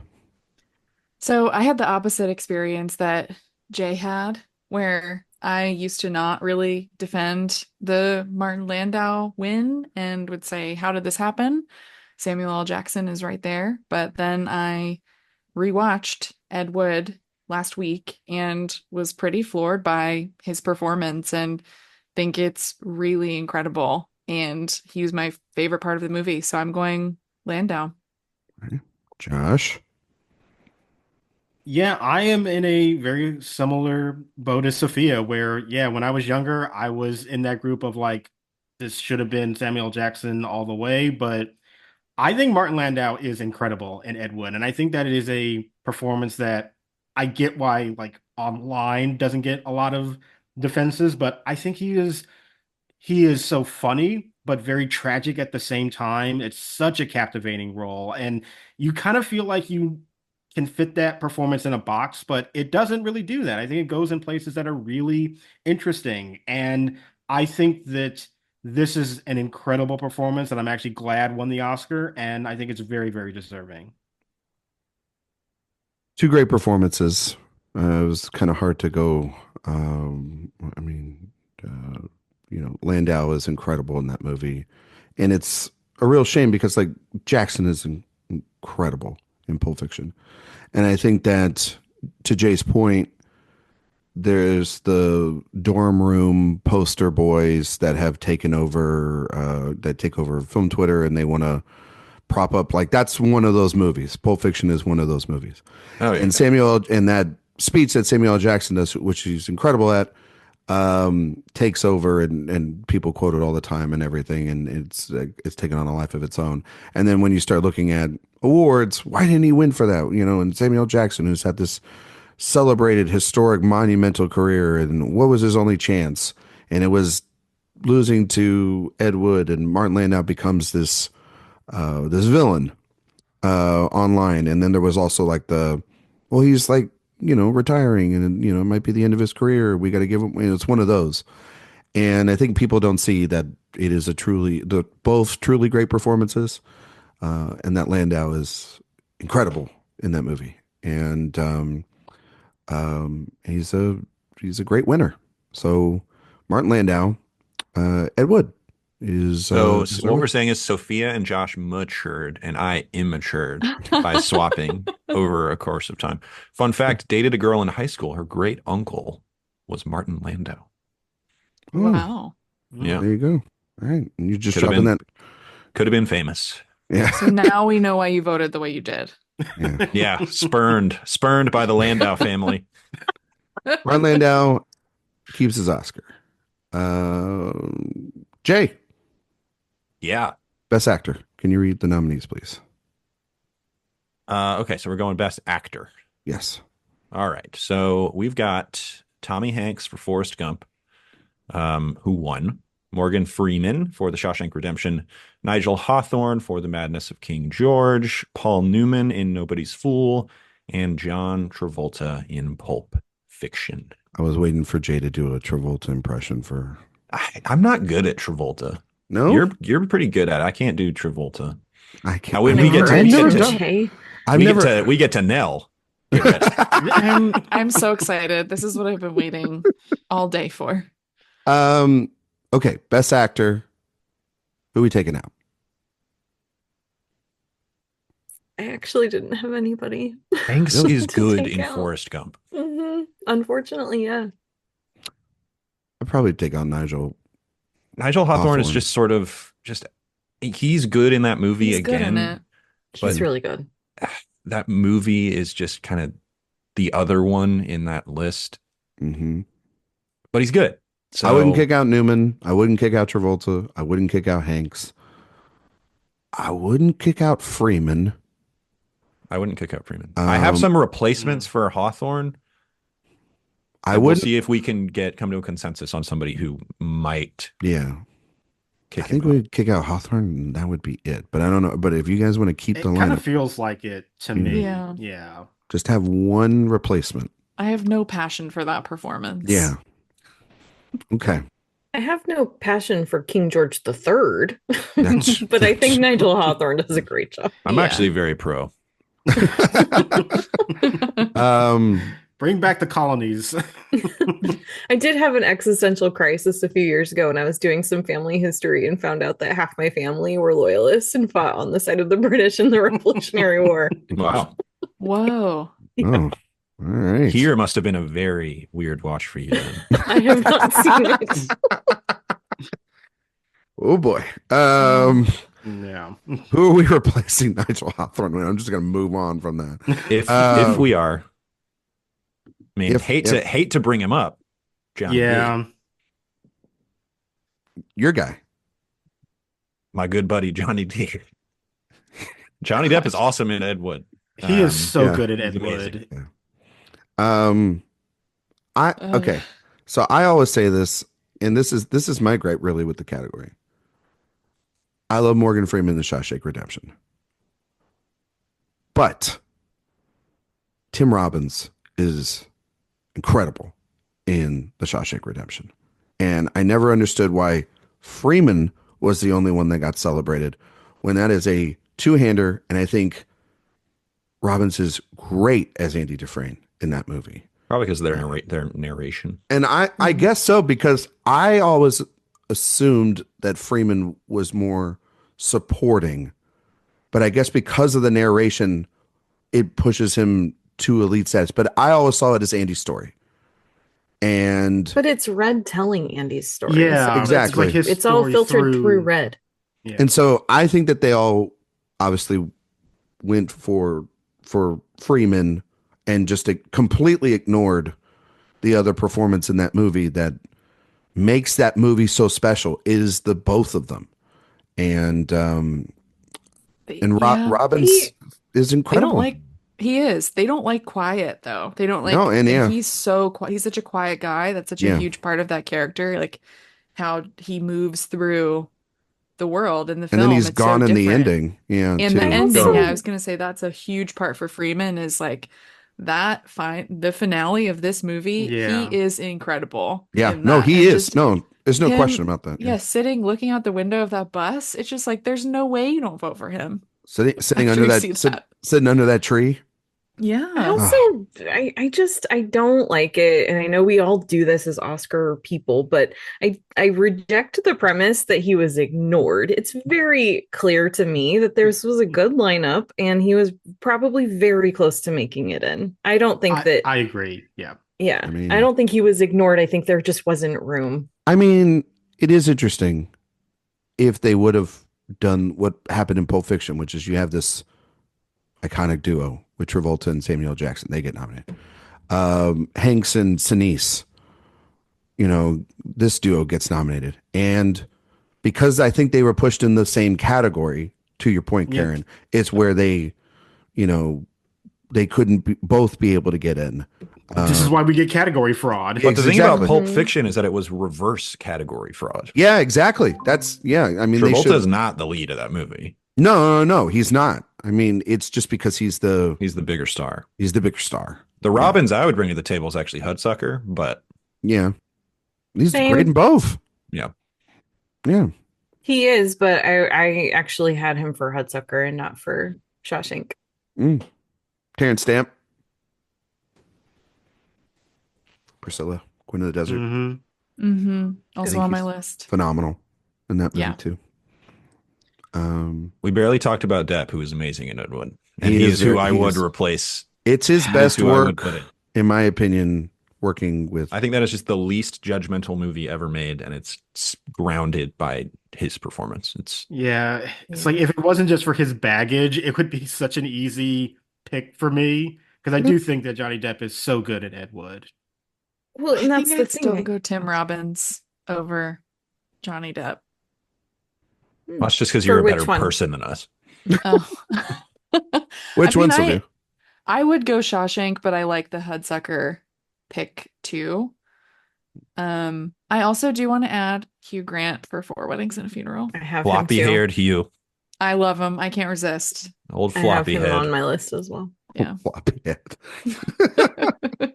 Also here, you gotta at least bring up most committed performance released this year, Martin Short and Clifford. I mean, just unbelievable stuff going on there. That movie is definitely absolutely committed, yes. out of its mind. That movie is a demented movie, but that is it's so wild. I like that movie. Really, Jay? You've nominated it twice in two other in this category. That movie is so worth watching. I mean, it is one of a kind. Okay.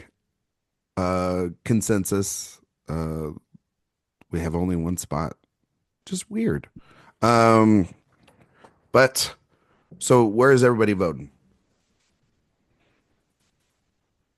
It sounds like Robbins, Depp. So the reason that I would say Robbins over Depp is that Robbins does have two outstanding lead performances this year, and I think that he does deserve recognition for that. I'm fine with that. Just got to pick which one he's going in for. I still say Hudsucker, but I'm fine with either one. I do as well, but Jason Sucker, Sophia said that. Oh, okay. I was going to lean towards Shawshank, actually, for me. Okay. Yeah. Well, then if I have to vote one, I will say Shawshank. So Ryan's the tiebreaker. Well, which is exactly what he wanted. Well, that's not true. Ryan, if I remember, historically, you have not been the biggest Shawshank guy. No, he terribly hates it. I thought you used to not love it. No, I love Shawshank Redemption. It's the worst movie ever. It's Forrest Gump that I'm not the biggest fan of. And you must be misremembering, or you're lying. I own Shawshank on multiple physical media. I watched it this past week. I cry every time. I actually think that movie should not be allowed to be on physical media. You have to go to cable to watch it. I think that should be the rule. Or need to build in commercials. Or a VHS tape. Exactly. Yeah. It's kind of like Frank Darabont filmography, though. It's like all of his movies feel like something you should be watching while flipping channels and discover it on TNT. We talked about his other film this year. We talked about Green Mile on the 99. Yes, a classic TNT movie. Yeah, exactly. An AMC After Dark. You know what I mean? Just put it on at 11 o'clock and the commercials will carry you until 5 a.m. No, but the beauty of it is it's AMC during the day. Yeah. That's like 3 p.m. Yeah, you can put that on while you're working at home. Sunday afternoon movie. That literally is your Sunday afternoon movie. Sunday afternoon into late evening. When they put Godfather 2 on AMC, that is your whole day just for one viewing of Godfather 2. It's really weird that Godfather has become a Thanksgiving staple. Yeah, did you see that? Oh yeah. That was all day Godfather. They put that on, but they put that on Christmas and they put it on We do Father's Godfather Day. 2 at Thanksgiving and Godfather at Christmas. I know they're out of order, but they just make sense with the holidays. Well, Yeah. I think Is you should it- do the coda. Yeah. Is the coda for like Flag Day? Maybe like Easter. I don't know. Okay. Oh yeah, that would be good. Yeah, The 'cause of the whole resurrection. Okay. Yeah. Oh wow, Didn't that's deep. damn it, Jay. We didn't think of that. I'll go with Tim Robbins in The Shawshank Redemption. Okay. But he's really in our hearts getting nominated for both. Exactly. He's really getting nominated for both. It's just It happens all the time. Yeah, it happens all the time. Alicia Vikander, where's your Oscar? Anyway, who are we voting for? Who's the winner? That's a hard one. Karen. She's going to go. This one's really hard. This is so it's hard. Tough. Oh This I is have tough. an answer, but it is hard. Oh, I have okay. an Yeah. answer as well. Okay. Karen, you mind if Sophia I'll goes? pass. Come back Okay. to me. All right. Sophia. I'm going Newman Oh. here. Mm. Nobody's fool. I love this performance. I think we really did create a great lineup, but this is such a great late career performance from him. I think you can just see the hallmarks of classic realism that are found in Newman's acting over the years, but then here I think you have this greater sense of what he's carried through life, and I find it really beautiful. So I'm gonna go Newman. Josh. I was going to vote for Morgan Freeman. I do think that what you remember about that movie is so tied into, yes, his narration, but I do think that his presence and those quiet moments that we do talk about are also incredibly effective. And I do think of his Oscar nominations in his career. This is the best one, too. I'd say all the time the line from Red. I tell it to Sophia every Oscar season. Hope is a dangerous thing. I say that all I the have no time. hope ever. Yeah. When we're like, No. will that I'll win? vote I'm no. like, hope. It's a dangerous thing. No. We say it all the time. Mm. And he's great in the film. Karen, back to you. Okay, well, it's funny because I was actually between Newman and Freeman. So This is like Who Wants to Be a Millionaire? We just 50-50'd it for you. You know I what know I mean? you did. And it's but it's fun. The thing is that when I look at The Shawshank Redemption, a movie which is very good and has just kind of been tainted over the years because of certain fandoms, not saying you, Ryan, but just certain, it's just one of those movies where just I sitting here. feel like I Oh. get battered about this one in particular a lot, but I can't deny that Morgan Freeman is really the beating heart of that movie, and he's so great. And when I think of The Shawshank Redemption, I don't think of Tim Robbins first. I think of Morgan Freeman. So That's fair. I'm going with Morgan Freeman. J-Dog. Ryan, I'm going to say call this award a wedge salad because I think it's Newman's own. I think it needs a little Newman's Oh own. to my it. God.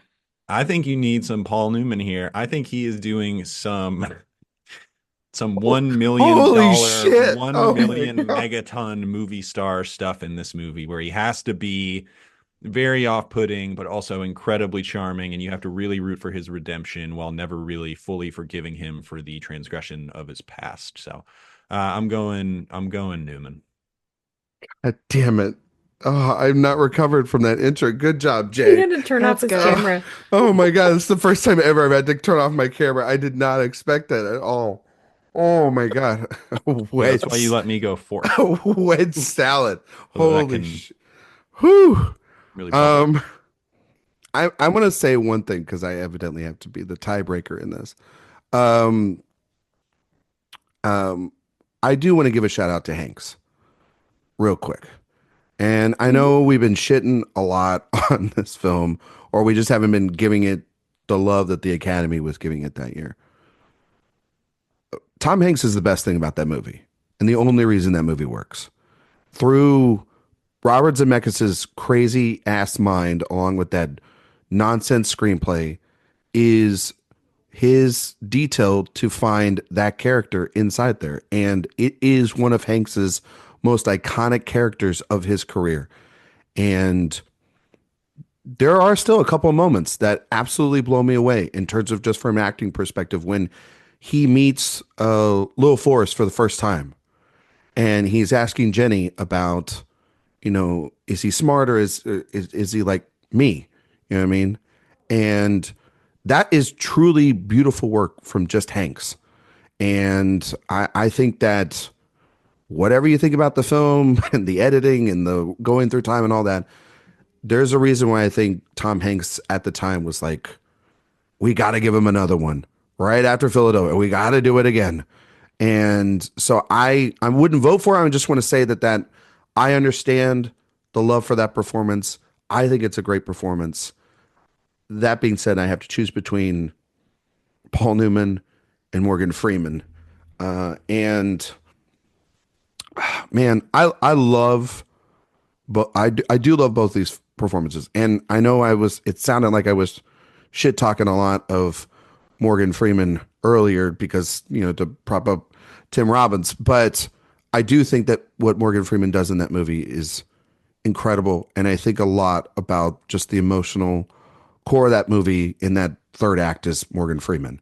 And I do think of those moments at the end before Andy makes his decision to leave, just that scene where they're together on the bench and Andy is tired of everything that's gone on and the journey that he's gone through. And what Freeman also does beautifully there too, if we talk about quiet performances, it's like the narration's gone and it's just this great actor just totally embodying this character. I think Newman's incredible in Nobody's Fool. It's one of those late great career performances as well. That's phenomenal. But I am going to go with Morgan Freeman because I think he is all right, just fantastic in that movie. And yeah, it's the role I think most people are going to know him for, but it's also like damn good work at the same time. So Morgan Freeman, best actor. Sorry, Tom Hanks. We broke the streak. So Jay or Sophia. Actually, Josh. It's his category. Yeah. It's not my category anymore. It's yours. It will always be yours. No, it's Mr. no Expert. longer my category. All right, fine. This is going to be quick because there will be no replacements. Yeah, it's a perfect group. Sophia, then could really you nailed read Best Actress? Sure. We have Jessica Lange, who won for Blue Sky, Jodie Foster for Nell, Miranda Richardson for Tom and Viv, Winona Ryder for Little Women, and Susan Sarandon for The Client. I would like to propose a rule change for future episodes where you can have one category where you can replace up to the entire lineup. She wants a full mulligan category. No, I would keep one of these. Okay. A near full mulligan category. Up to the entire lineup. Yeah. Where do we begin here? Josh? Yeah. Well, first of all, there was a rule addendum put up on for the board here. Josh, you are the keeper of keys. Thoughts? I think we should be consistent. Okay. I said for future episodes. I wasn't meaning for today. I'm saying for the future going forward. I think even for the future, adding this rule. I do think it is a good challenge for us to. This is going to be the biggest challenge. Yeah, believe me, I know, because I could replace everybody in this category and be very happy. But I do like the challenge of sticking with only two, because then it provides good discussion about the category as well. So I would keep two in this category. I would keep Ryder for Little Women, and I would keep Sarandon for The Client. Those would be the two I would keep. Yeah. Everything else I'm negotiable. I would probably get rid of all of them. I know you would. You watched them all, right? If I kept one, it would probably be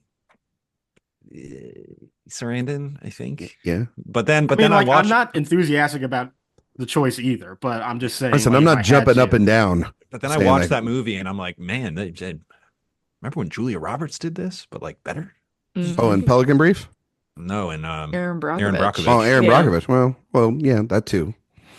Yeah.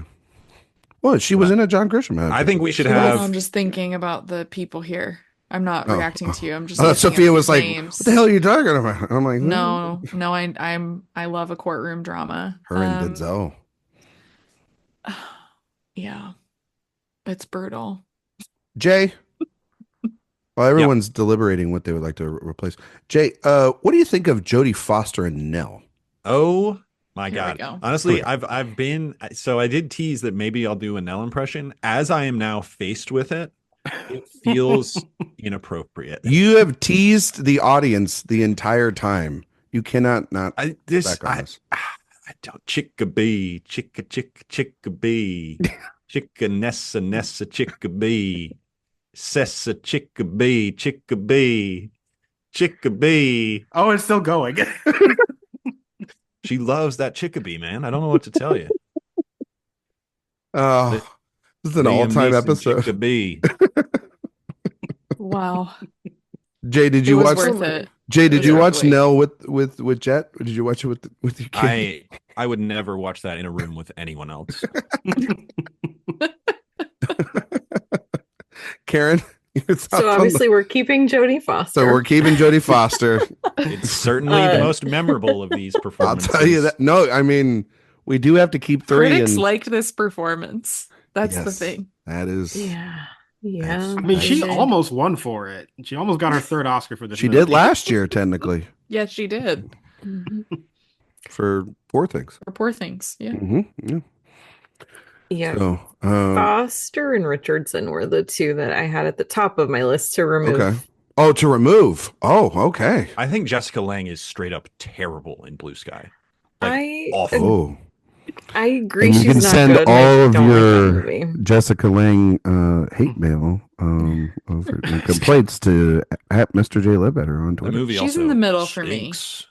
Yeah, I kind of think that like. She was third on this Yeah. list for Yeah. Me too. So I think that if by that account, I think she's safe. It doesn't mean that she's going to win again. It's just I wish We're the trying to best pick- picture rule could apply here. I think we need. I think. I think it. it needs to be specifically Josh's call. rule. Yeah. We'll call it the Oppenheimer. You can nuke the whole category.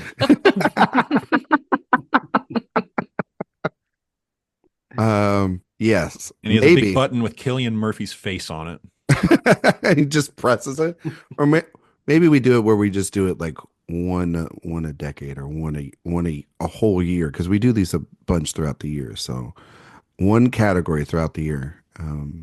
But anyway, I think based off of what everyone has said so far, and Josh, I don't know what you think. It sounds like Ryder and Sarandon are safe, and of the three remaining, we would keep Jessica Lange.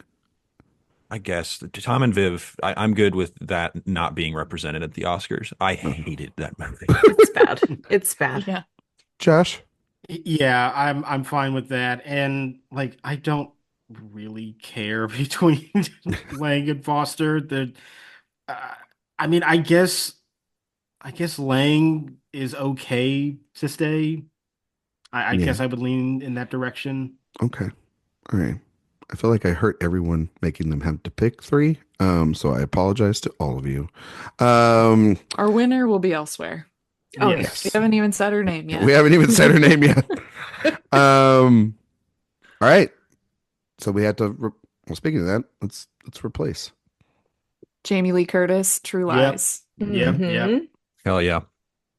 Very important performance. I Would we- love that performance. It's my favorite of her career. Would She's we so fun. category? Can you do this at the? Well, I guess you could do it at the Oscars. They just never do it. Winona Ryder for Reality Bites. Oh, swap Well, the movie. No, just double nom. Well, at the Oh, you Oscars, can't. you Yeah, you can't can't do do it. that. we but- do our own rules. Yeah.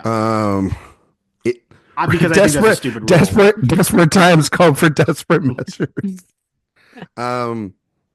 I know we just watched it. Maybe it's just because it's on the mind, and Jay and I just watched it. But Irene Jacob and I Free have Colors Yeah, her I was too. gonna throw that out. Yep. Mhm. yeah, Yep. For sure. I have her. pretty wonderful performance. I have Kathleen Turner for Serial Mom. Yes. Yes, please. Absolutely. 100%. Yes. Mhm. I also have Toni Collette for Muriel's Wedding. Me too, Karen. Oh, good Oh, movie. that was this Love year. that performance. Oh. Yeah. Mm-hmm. Linda Fiorentino is also really good in The Last Seduction. I was don't going to know if mention you've her seen as that, well. but yeah. They just didn't want to go outside of the blandest box they could for this category this year, because there's some Yeah. really just great performances outside. Anybody else? I also have Marissa Tomei for Only You. I enjoy her so much in that movie. Apparently, Anybody- I'm alone in that. I haven't. No, I actually haven't I hadn't seen it in a You've You've while. never seen Only You? Oh, No. Who Marissa starts- stars? on my Tomei and watch Robert list. Downey Jr. I love it. Oh, that's right. It's Downey. Mhm. My favorite person. I remember him being good in that. Yeah. Charming in that. Anybody want to nominate Meryl Streep? River Wild? I mean, I love that movie, but I think Globe nom, SAG nom. No Oscar nom. She's good in the movie, but I don't think it's Oh, man. better than what we've already I like mentioned. my other choices more, I think. We didn't I nominate. agree. We didn't consider the Baconator for supporting actor either. He got a Globe nom. Kevin Yeah. Bacon. There you go. Mhm. Jay, did you see The River Wild? Never seen it. Almost Oh. watched it the Oh couple man. months ago. Actually, Isn't there That like a one's remake fun. that I like came that out one. last year or this year or something like Yeah, that? I think it's on Netflix. And I heard people Hmm. I heard people thought it was pretty good from what I heard. Could be wrong. Oh, also Sandy B for Speed. I know we talked Yeah. about her Oh, earlier, Oh, but yes. She's great. Why didn't we mention Keanu for actor? Why didn't we talk about that? I don't I know. mean, It's weird. He's Why always on my didn't mind, we? but He's good in that, guys. He's good. I mean, he's good, but it's not a nation-worthy performance in my we only opinion. had one spot in Best Yeah. Actor. Yeah, that's true. Yeah. I don't know. That would have been wild if we nominated Keanu Reeves for Speed. That would have been great. Okay. So it sounds like Jamie Lee Curtis was a consensus. there was some enthusiasm there. some Yeah. enthusiasm. She's great. Absolutely love that performance. She's wonderful. That would be a much deserved Oscar nom as opposed to a Mhm. couple of years ago. And who else? I heard some consensus for Irene Jacob and Kathleen Turner. Yeah. Yeah, Mhm. those are the other two. Mm. As much as I like Haven't seen Serial Mom. I assume that's about Captain Crunch's wife. I would love to know what you think it's about. Just Captain Crunch's wife, is that what you said? Yeah, they got a couple kids. Serial Mom. Directed by John Waters. I mean, yeah. I mean, actually, he would do something like Yeah, do that would be like kind that. of that would be Yeah. his commercialism kind of film, right? If I could make every movie I see be directed by John Waters, I would. Ooh, love his top 10 lists every year. his Yes. top 10 list. Big didn't Joker, disappoint Folly this Ado year. fan. Yeah, his paragraph on Baby Girl was hysterical. I sent that straight to Sophia. I was like, "This is the funniest thing." And his paragraph on Amelia Perez, just what he called it. Yeah, I His- wish he directed Amelia Perez. Yeah, that actually. would have been Yes, great. as I said, every movie I see, I think I want to see this directed by John Waters, and it would be better, or at least more interesting. Every single Mhm. movie, I would take that challenge. Every movie. Like, think about any movie and John then imagine Waters, it being directed by John Oppenheimer. Waters, and it is Yeah. immediately more Oh. interesting. John Waters. John Waters, Tom and Viv. Oh, That talk I about would making watch. it interesting. John Waters Nell. Yeah, there you go. Yeah, John Chick- Waters, Chick Forrest to be. Gump. Oh, that would be Like, wild. imagine the moments in history that John Waters would choose to explore. yeah. Holy shit. Yeah. Actually, can we Yeah. nominate that in the next category? Just that idea of that what Josh just put up. Okay. I as much as I put up Irene Jacob, I kind of like Serial Mom to be Yeah. the, I do. That's Love where I would Kathleen vote. Turner. Yeah, I love Kathleen Turner in that movie, and it's such a. I mean, we talked about so it. We're good. gonna put It her really in. livens up the category too. Yeah, let's Yeah. let's have some fun That's in here. That's fun. That's fun. So Jamie Lee Curtis, Kathleen Turner. Who do we keep? Jessica Lange. I was like, who do we keep? And the rest. And the others. Jessica Lange, Winona Ryder, and Susan Sarandon. Who are we giving the win to? Josh. I'm giving it to Jamie Lee Curtis. Okay. I think it's so fun and bold, but it has enough like serious moments in it too that you can kind of ground yourself in some emotion. And I think it is absolutely an incredible performance. We didn't talk about Arnold in Best Actor. Well, there's a reason for that. No, I actually think I think he's quite good in it. I think I mean, quite he is good, but I think again, we only have. But he's one spot. doing his thing. Yeah. But a kind of a more self-aware version of it. Yeah. Yeah, I didn't say it was a bad performance, but it's Yeah. like wasn't in the top spots for me. Yeah. Karen? Oh man, I really like Curtis too. I think that she's so great in that role. I mean, story-wise, none of it works without her. Yep. And she just does such a good job of being this meek woman who just wants, like, people look at her a certain way and she just wants something more in her life, and she finally just sees an opportunity to do that and she takes it, and she's so believable in every facet of that character's growth, and I think she's fantastic. So Jamie Lee Curtis. Sophia? Well said, Karen. I feel like she is just perfect in that movie. Jamie Lee Curtis would be my vote. This was the first category when I was preparing for this episode that I just zeroed in on. It was because of her.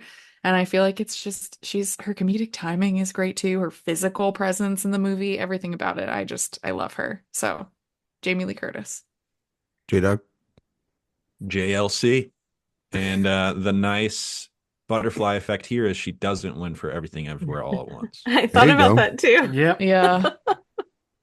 Maybe Carrie Condon would have a chance. Or probably go to Angela Bassett, honestly. Or Stephanie Shu. Honestly. Yeah, anything could've probably. happened. Yeah. Yeah, maybe the It right was the supporting internet. performance wins for that. From that movie. Yeah.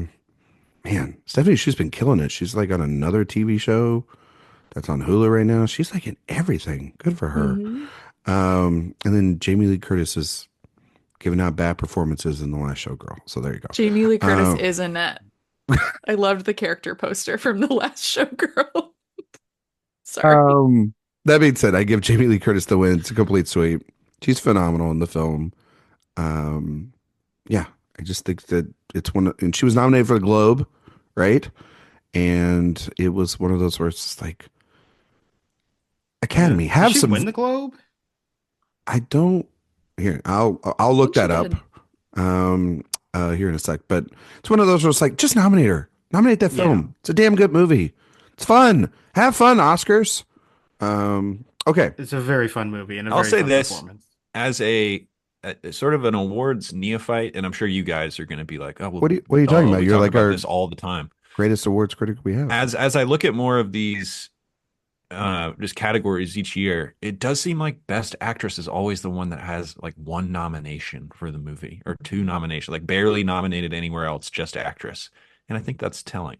And I think Yeah, it is. It is very Yeah. revealing about how the Academy, for a very long time, gravitated towards stories about men, and so those movies showed up in Still Best does. Picture and Actor a lot. And yeah, actress was just one nomination, one or two. Yeah, it's a pattern. I will say Yeah. this Stay though. in your statistics, your research. Look at Best Picture winners and Best Actress winners and when they align.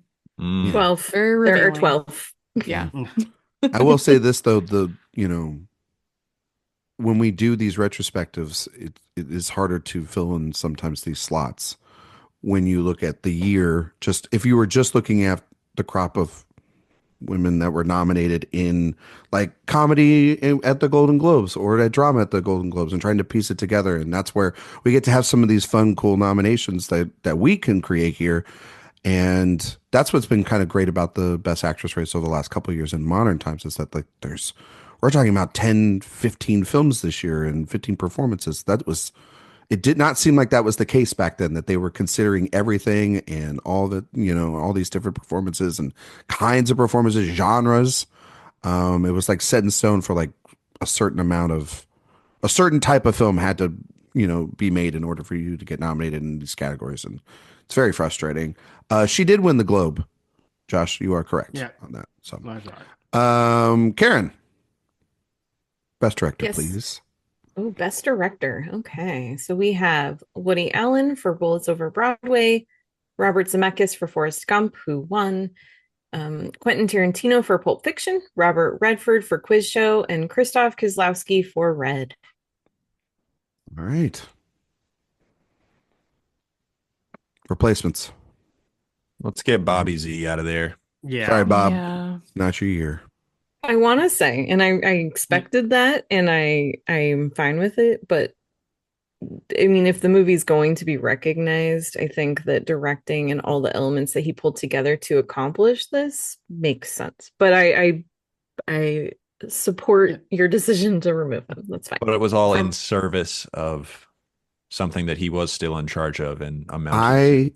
I think, Karen, Something that celebrating this then brought on the next 30 years of what Robert Zemeckis would bring us. I think that this. Think we can. I think so. With like the I don't technology, necessarily agree the with storytelling. I No, because think so. I think just Zemeckis has always been interested in new technology, though. Like this is just Roger a Rabbit. part of that. I think he Yeah. just got old and lazy. Like I don't think winning the Oscar. No, but I think like I mean like literally this. I don't think Robert Zemeckis is lazy. I just think he's lazy I don't in even know what it is. storytelling, like in terms of that. Like, sure. But I He think used to that have such tight scripts. That Yeah. was this whole thing. Yeah, like Back to the Future is a perfect screenplay. yeah.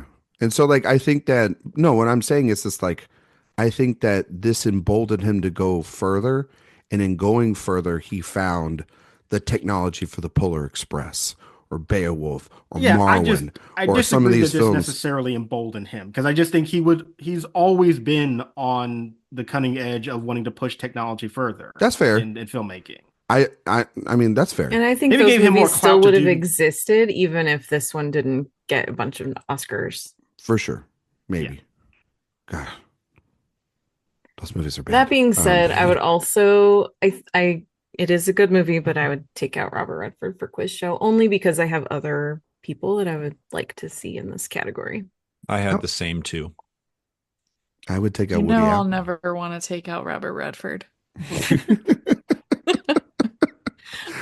bet I'm you he sure looked. the I other- bet you he looked really good behind the scenes. I'm Sophia. sure he did.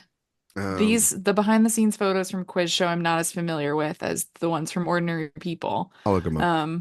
But yeah, I don't know. Zemeckis honestly was the only one on my list to take out.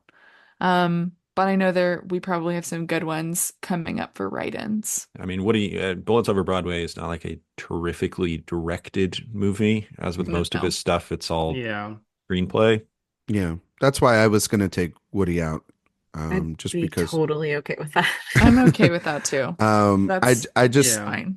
I think that Redford's direction is very good in Quiz Show, and I think it's if I have to choose between Allen and Redford, I would keep Redford just by a slight margin.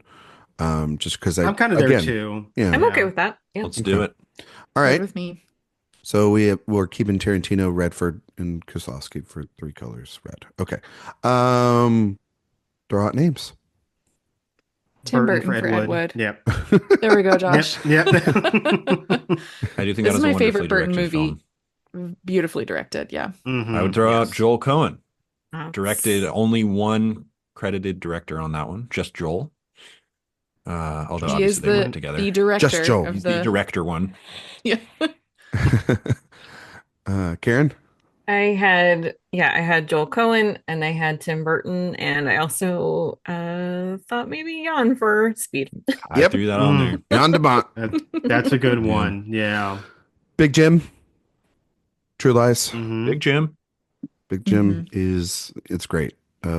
His direction in True Yeah. Lies is fantastic. Those set pieces, I mean, again, And- there's nobody can do it like in that what is it, the highway chase in all, I don't know. Yeah, that's pretty awesome. That's awesome. The Arnold on a horse sequence in the mall. The shot of them pretty great. kissing as a nuclear bomb goes off in the background, I think, is one of It's- the great images. Yeah. And Incredible. right it's before been that, when she's duplicated dangling from the many car. times. Yeah, when the she's car dangling goes off. Yeah, And you- she's dangling from Yeah. the helicopter. and you know they did that. No You know one what I can mean? direct an action sequence like No, him. he's Yeah. Yeah. Big Jim visual. goes big. God, so Also, I would just throw out Peter Jackson again for Yeah. Creatures. Heavenly Creature. He directs the hell out of that movie. It's so crazy. Yeah. So yeah, Yeah. Should probably at least mention Frank Darabont for Shawshank as well. never showy, but always reliable. Yeah. Old Frankie. Steve James for Hoop Dreams. Mm-hmm. Yeah, if we want to throw that on there, Yeah. which I would actually. Now that you say that. You're like, actually, I will. And is it Gillian or it's Gillian, right? Gillian. Gillian Armstrong for Little Women. I had her on my list too, but I Very figured well- I was probably the only one. Oh, very well directed. Very well directed. Does anybody want to nominate Kevin Costner Loris Kasdan for Wyatt Earp? It's pretty much Kevin Costner. It's one of the I hate that movie. You Sorry. just wanted to make that joke so badly, Ryan. I could very much tell. Where are we at with Horizon Part 2? Are we ever going to see that? I want to see it. I know I I'm have it probably in the my only house. one. I but haven't finished, seen part isn't it? one. Yeah, it's like finished and it's Yeah. sitting there collecting dust. For Zaslav. and Saw it. company. Saw it? You saw it? I saw it. I have it at home. Oh, okay. I haven't seen one. I have seen two. Oh, okay. What'd you think? Were you a little bit confused, Jay? It was a little weird to catch up with at first, but it goes some interesting places. Okay. I'm genuinely excited for it. I know I'm the only one, but I loved part one of Horizon. Anybody else we'd like to throw out before we make consensus? No, I think that was pretty I exhaustive. think that, Okay. it's a good All list right. right there. All right. It sounded like Burton was He's enthusiastic. number one for me. I'm good Yeah. with Burton. Yeah. Mhm. Okay. Who else? I mean, you got me with Steve James. I got to be honest. Yeah. That would be cool. That was Also on the nice. list. I also really loved Jan de Bont. That was the De other one Bont that would- I was like, ooh, that's good. Well, And then and we like Hudsucker. Speed, but it hasn't really been mentioned anywhere else. If we did want to, And that movie is That here. is incredible. It's one of the great action movies of the Yeah. last Mhm. 30 years. And I even like it a lot. I know, and you don't care It's for a good, action good movies. litmus test. No, Yeah, it's not that you True don't Lies like and Speed. action movies. It's Big year for I don't action care more Sophia. about them. Yeah. Yeah. Yeah. Two of my favorites this year. Want to just do DeBont? I Yeah. don't, but we can. I would go Cohen or Steve James. Okay. Mm. Oh yeah, Cohen. I like Cohen. Oh, all right. Well, it sounds like that's three Cohens. I think we're gonna go Burton and Joel Cohen for Hudsucker Proxy. Those are some brand names right there. Is that good, guys? Are you guys good with that? Yeah, that's fine with me. Good with me. Okay. That's fine. Once again, action genre pushed aside. I'm just kidding. Ed Wood, Tim Burton, Hudsucker Proxy, Joel Cohen, Quentin Tarantino, Pulp Fiction, Robert Redford, Quiz Show, and Krzysztof Kieslowski for Three Colors Red. Those are our nominees. Jay, start with you. I didn't think I was going to say this when I was prepping, but I think I'm going to go with Timothy Walter Burton on this one. I think, again, that film is so empathetic and just has no judgment of anyone in it. It's this weird, like, Muppet style cast of misfits just trying to put on a show. And it's about just loving what you do and creative expression and really kind of the ultimate message from Burton, really told in a more mature way than I think we had really seen before. And that movie rules. Timmy B. I thought he was just making up a middle name that actually is Burton's middle name. I definitely Wikipedia that. Also, still have the Wikipedia page from the Flintstones movie up for some reason. That a boy. All right. You need to Didn't even figure out a talk about time to Liz show Taylor. that to Jet. Yeah. Truly an unhinged movie. Karen? You know, I thought I was actually going to go with Tim Burton, but when I look at this list now, I think I have a vote for Kieslowski. I think what he did Wow. with the Three Colors trilogy is really great, and I love how with Red he ties them together.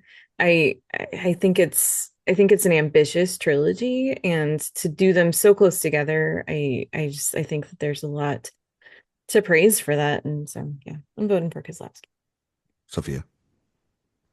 Well, one of the things I didn't reveal even on Letterboxd before this, because I know people look and see what I rate things or what I watch, but I watched the Three Colors trilogy finally and was very blown away by them. And I really liked Red. Not my favorite, I wouldn't say, but I think the way that, like you said, Karen, how the trilogy ends here and everything comes together is so masterful. And when I think about camera work out of the nominees we have here, I would go with Kieslowski. Yeah, it's crazy. Would be my vote. I tossed around different options here. I think fully when we started, or when I signed up for this episode, I thought, oh yeah, I'll go with Tarantino for Pulp Fiction. But after watching Three Colors Red, that's where I'm going. Josh Parham.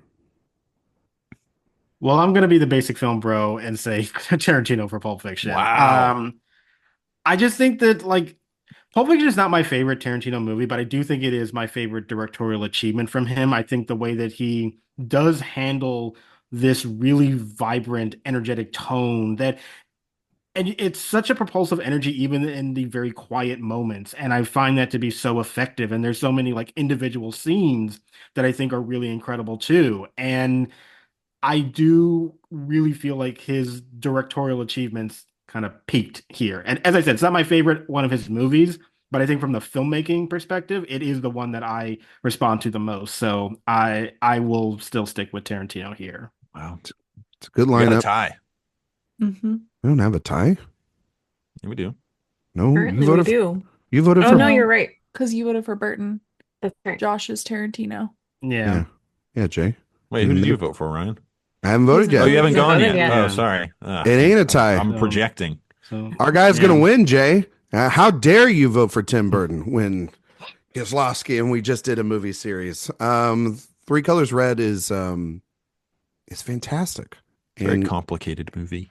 very complicated movie, very complex. I mean, you also have to consider the fact that they also had Three Colors White come out in the same year. Mm-hmm. Totally different film than Red. And we talked about Red just recently on Director, or we're about, we recorded that episode. We're about to release it, and it is it's fantastic, and it's caps off this trilogy that is one of the most influential trilogies of the 90s, in terms of not just international cinema in general. To see this man get celebrated by the Academy at this time of his career is extraordinary.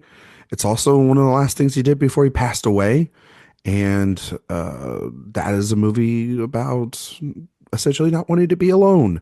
And I think that it's beautiful, and I agree, Sophia. It's not my favorite of the trilogy, but Mm-hmm. it's just because it's not my favorite doesn't mean it's not damn good. Yeah. And It's my second favorite. I'd go blue, red, white. White. Same. Yeah. Mhm. Is that what we did, Jay? That's It was indeed. Yeah. As I cough into the mic. So yeah, I would, and it's such an inspired nomination that we Mhm. didn't have to nominate it. It's That's great. the other thing too about it. It's like we didn't have to do it; they saw it then, which is kind of great.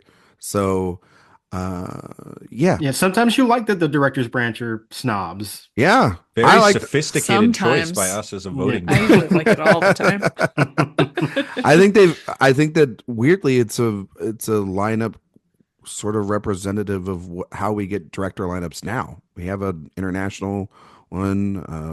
Obviously there's some populist picks. The winners go in a different way, but yeah.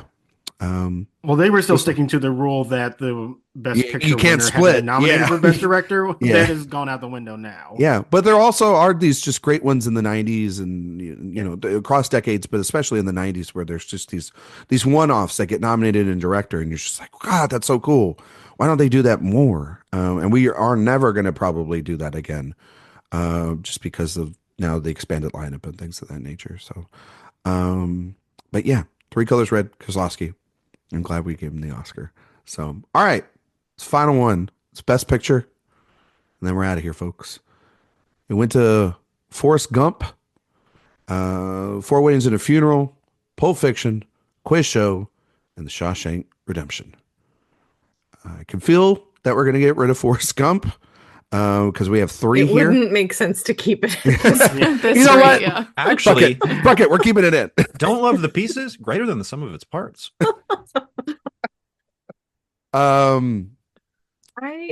I would say I really enjoy Four Weddings and a Funeral, but I'm fine with taking that out of the Best Picture lineup. I don't feel like Yeah. it's a Agreed. summation of the best films of the year. No. I would Oh. take out Quiz Show as well. Oh yeah, we can do three. Because we can do 3, right? We I can do had 3. that one as well, but I was thinking we could only do 2. Mm, Ooh, Quiz Show is like Mm. rock solid. That's what I think about Quiz Show. I love Yeah. Quiz Show though. I'd It's a keep good Quiz Show, movie. but I would Well, only- Quiz Show is like, as we have kind of talked about with other categories, like one where if we can find another one, we could drop it. But I don't the think that'll be two hard. for sure is like Forrest Gump and Four Weddings. Like those are the two I would absolutely get rid of. But like Quiz Show, I'm fine with it staying. But if we have something that we are more passionate for, that's fine to replace it too. We can put Quiz Show in orange. You guys We'll good put with it that? in the darkest shade of orange imaginable. I mean, Okay. I have like 5 Yeah. without even We're probably thinking gonna. hard. It's probably gonna. I'm going to put it in red Yeah. and convince Ryan it's orange. All right. Thanks, buddy. Ed Wood. Ed Wood. Okay. Yeah. All right. Yeah, we're gonna just put Quiz Show in red. Yeah, I'm not gonna be delusional about it. Hoop Dreams for Hoop Dreams sure. for sure. Ooh. I think that's a definitive. Possibly for my me. favorite movie of '94. Maybe. Okay. It's up there. Okay. I have Red Well. and I have The Lion King. Me too. Oh. Both of those. This is tough. I would throw Hudsucker in there. I also That's have that one. I throw Speed. Yeah. Speed. So, Mhm. okay. So are we all good with Ed Wood? I think so. I am. Yeah. Okay. I I am. think Ed Wood is going in. Yeah. Where did we stand on Hoop Dreams? We have 2 Hoop Dreams enthusiasts that I'm aware of. Josh, Ryan, Karen, are you okay with putting Hoop Dreams in? I'd like to talk a little bit more. I would be okay with it, but I would like to see if there's something else that we're all more consenting on. For sure. Would that be Three Colors or The Lion King? Well, Three Colors got the director win. I mean, Yeah. I'd rather have. Mm. I'd probably put 3 colors in before Yeah. Lion King, but I would have them I would both. too. I would put Hoop Dreams and Hudsucker over 3 colors. But That's you know. tough. And Now see, we're- I would pick Three Colors over Hoop Dreams personally. see, now we got some big splits here. We got some splits. Yeah. I would say 3 colors over Hudsucker. I would love Hoop Dreams. The Lion King's such an interesting choice. Coming off a couple of years before when they did Beauty and the Beast. Just thinking about history a little bit with it as well. We also That's what I kicked had to- out one of the most popular movies, and we could replace it with the other one. with Yeah. yeah, that is true. I mean, what did Hoop Dreams gross? Like 250 mil? Like $1 billion. You know $1 billion. what I mean? I like the idea of having it here. I like the Having a idea of documentary here. I like the idea of It's- having animated and documentary in a lineup. That's kind of cool. We never get to do I think I don't think we need to have the Lion King. Oh, okay. All right. I mean, I might get Jeremy outvoted, Irons but- getting in was great. Okay. Yeah. All right. Okay.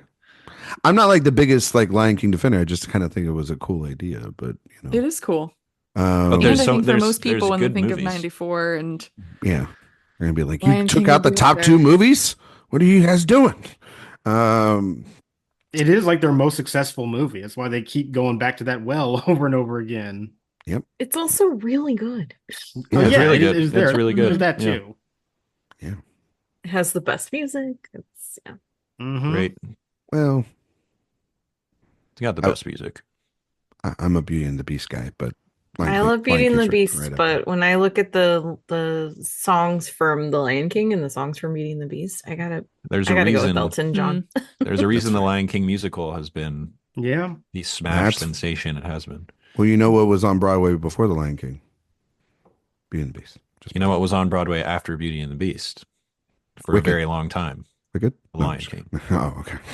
It's like one of the most profitable things in the I was world. like, no, we're not doing Wicked. Something has. No, I'm just kidding. I'm not going to do it. Haven't seen Beauty and the Beast on stage. I have seen Beauty and the Beast on ice. Oh. Oh, Oh my Oh. gosh. How fun. All right, Josh. I've I never mean, the done whole any Disney of on those Ice Disney on era Ice was things. Oh, very man, important to me. Yeah. Oh, man. Our parents must have hated that Disney on Ice stuff. I went to Disney on Ice like last year. I never Yeah? got to go either. Are they still Do they doing it? Jay, do Yeah, they they're sell? still doing it. Yeah. Jay, what's the big movie on Disney on Ice? Now, Not what do to- you think? Moana? Frozen. Frozen. Frozen. Oh, okay.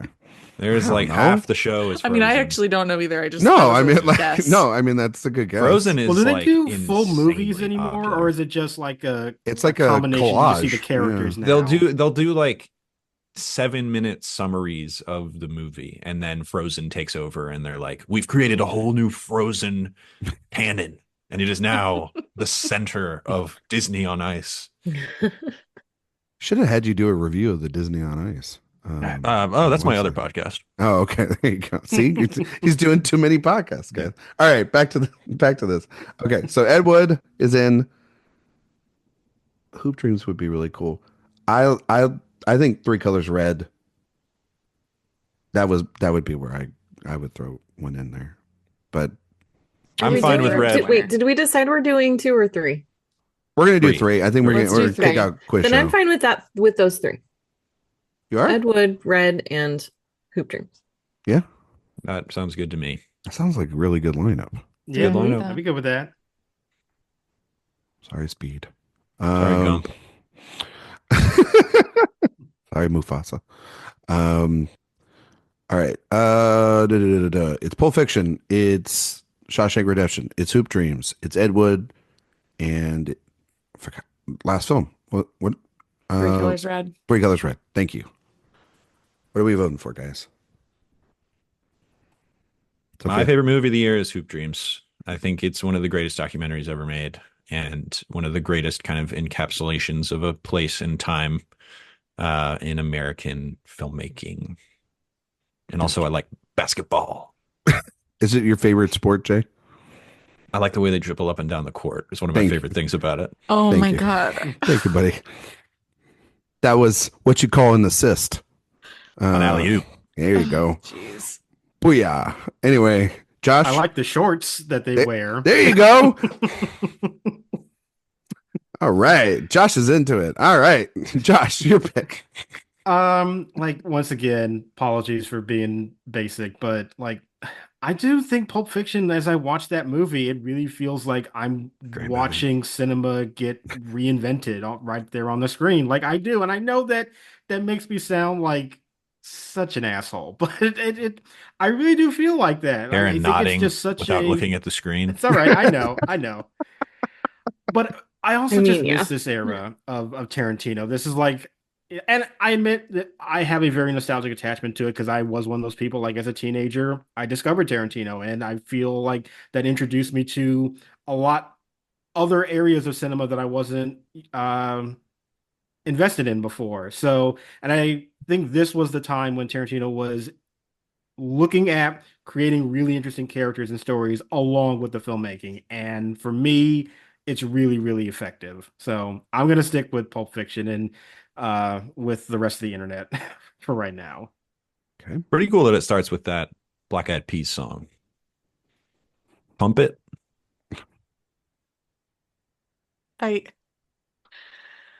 This has been the best show ever. I'm just going to say that straight up. The best show ever. Sophia.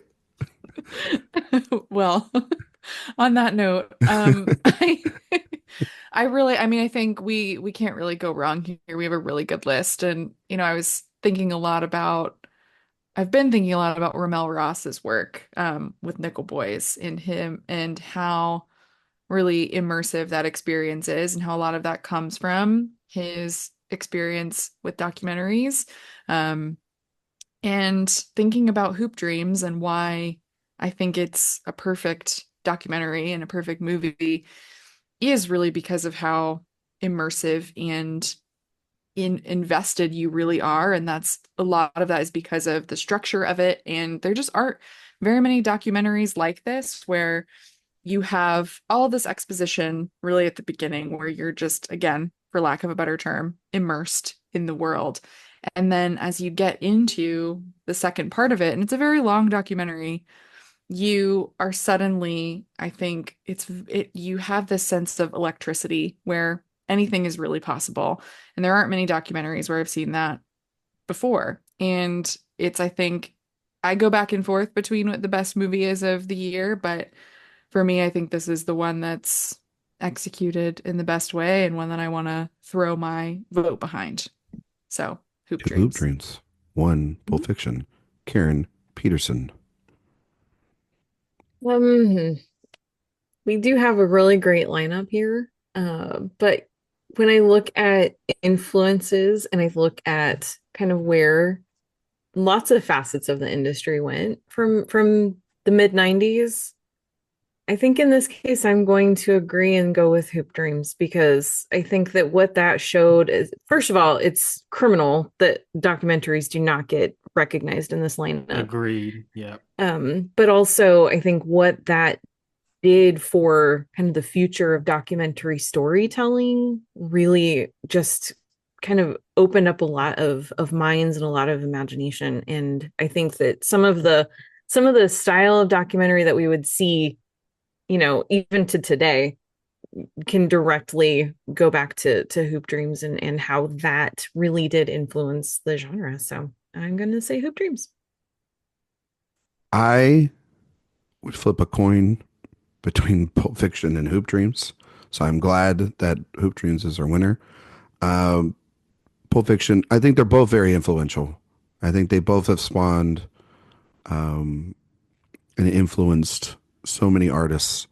I mean, this is a very influential year, because I could say the same thing for Kieslowski and Three Colors Red. We talked a lot about, I think, the influences on Director Watch, Jay and I did during that series, of what Kieslowski's doing in that series and how that moves forward for 30 years of cinema without him, and how really sad that is to not see that. You know, you have a guy that was becoming a master of the craft, and you see the loss of of him, and you're just like, damn, he probably had a ton of more masterpieces. Steve James is an incredible documentarian, and that movie is like everything that Sophia and Karen and Jay have said. It is a capsule of the time. So is Pulp Fiction. Is a caption of the fire of independent cinema of the 90s. It is one of those films that when whether you love it or you hate it, it is part of that history. And I think the movie's, again, great. It still, plays well for me.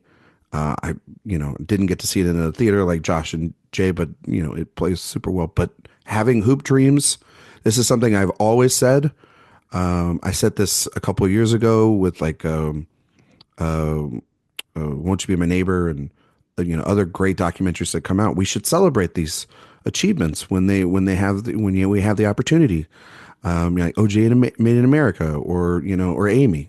Just these documentaries that are part of a larger discussion of film, and Hoop Dreams being that is a perfect winner.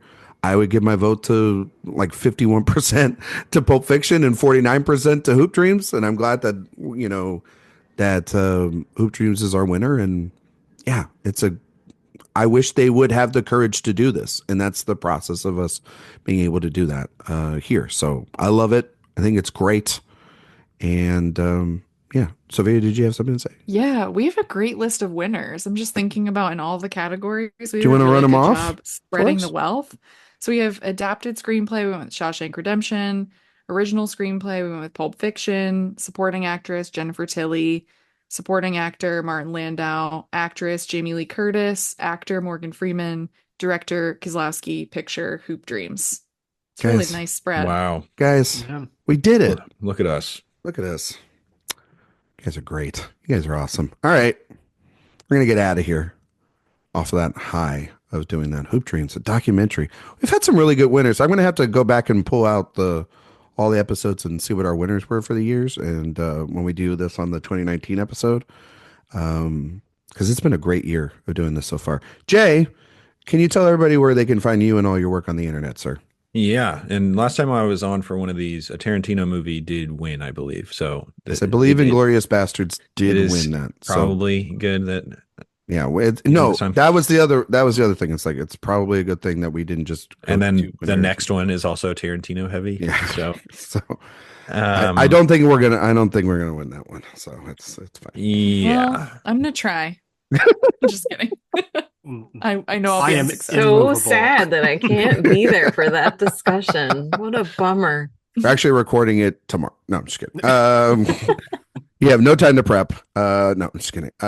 Jay, where can we find yeah, you can find me doing a one-man production of Nell off Broadway coming soon. Other than that, you can find me on Twitter, J Ledbetter or Mr. J Ledbetter, Letterboxd J Ledbetter, Director Watch Podcast on this very feed. Jay, do you want to tell the audience out there what our next movie series is? It's gonna be a little Nancy. Yeah, Myers. Nancy, huh?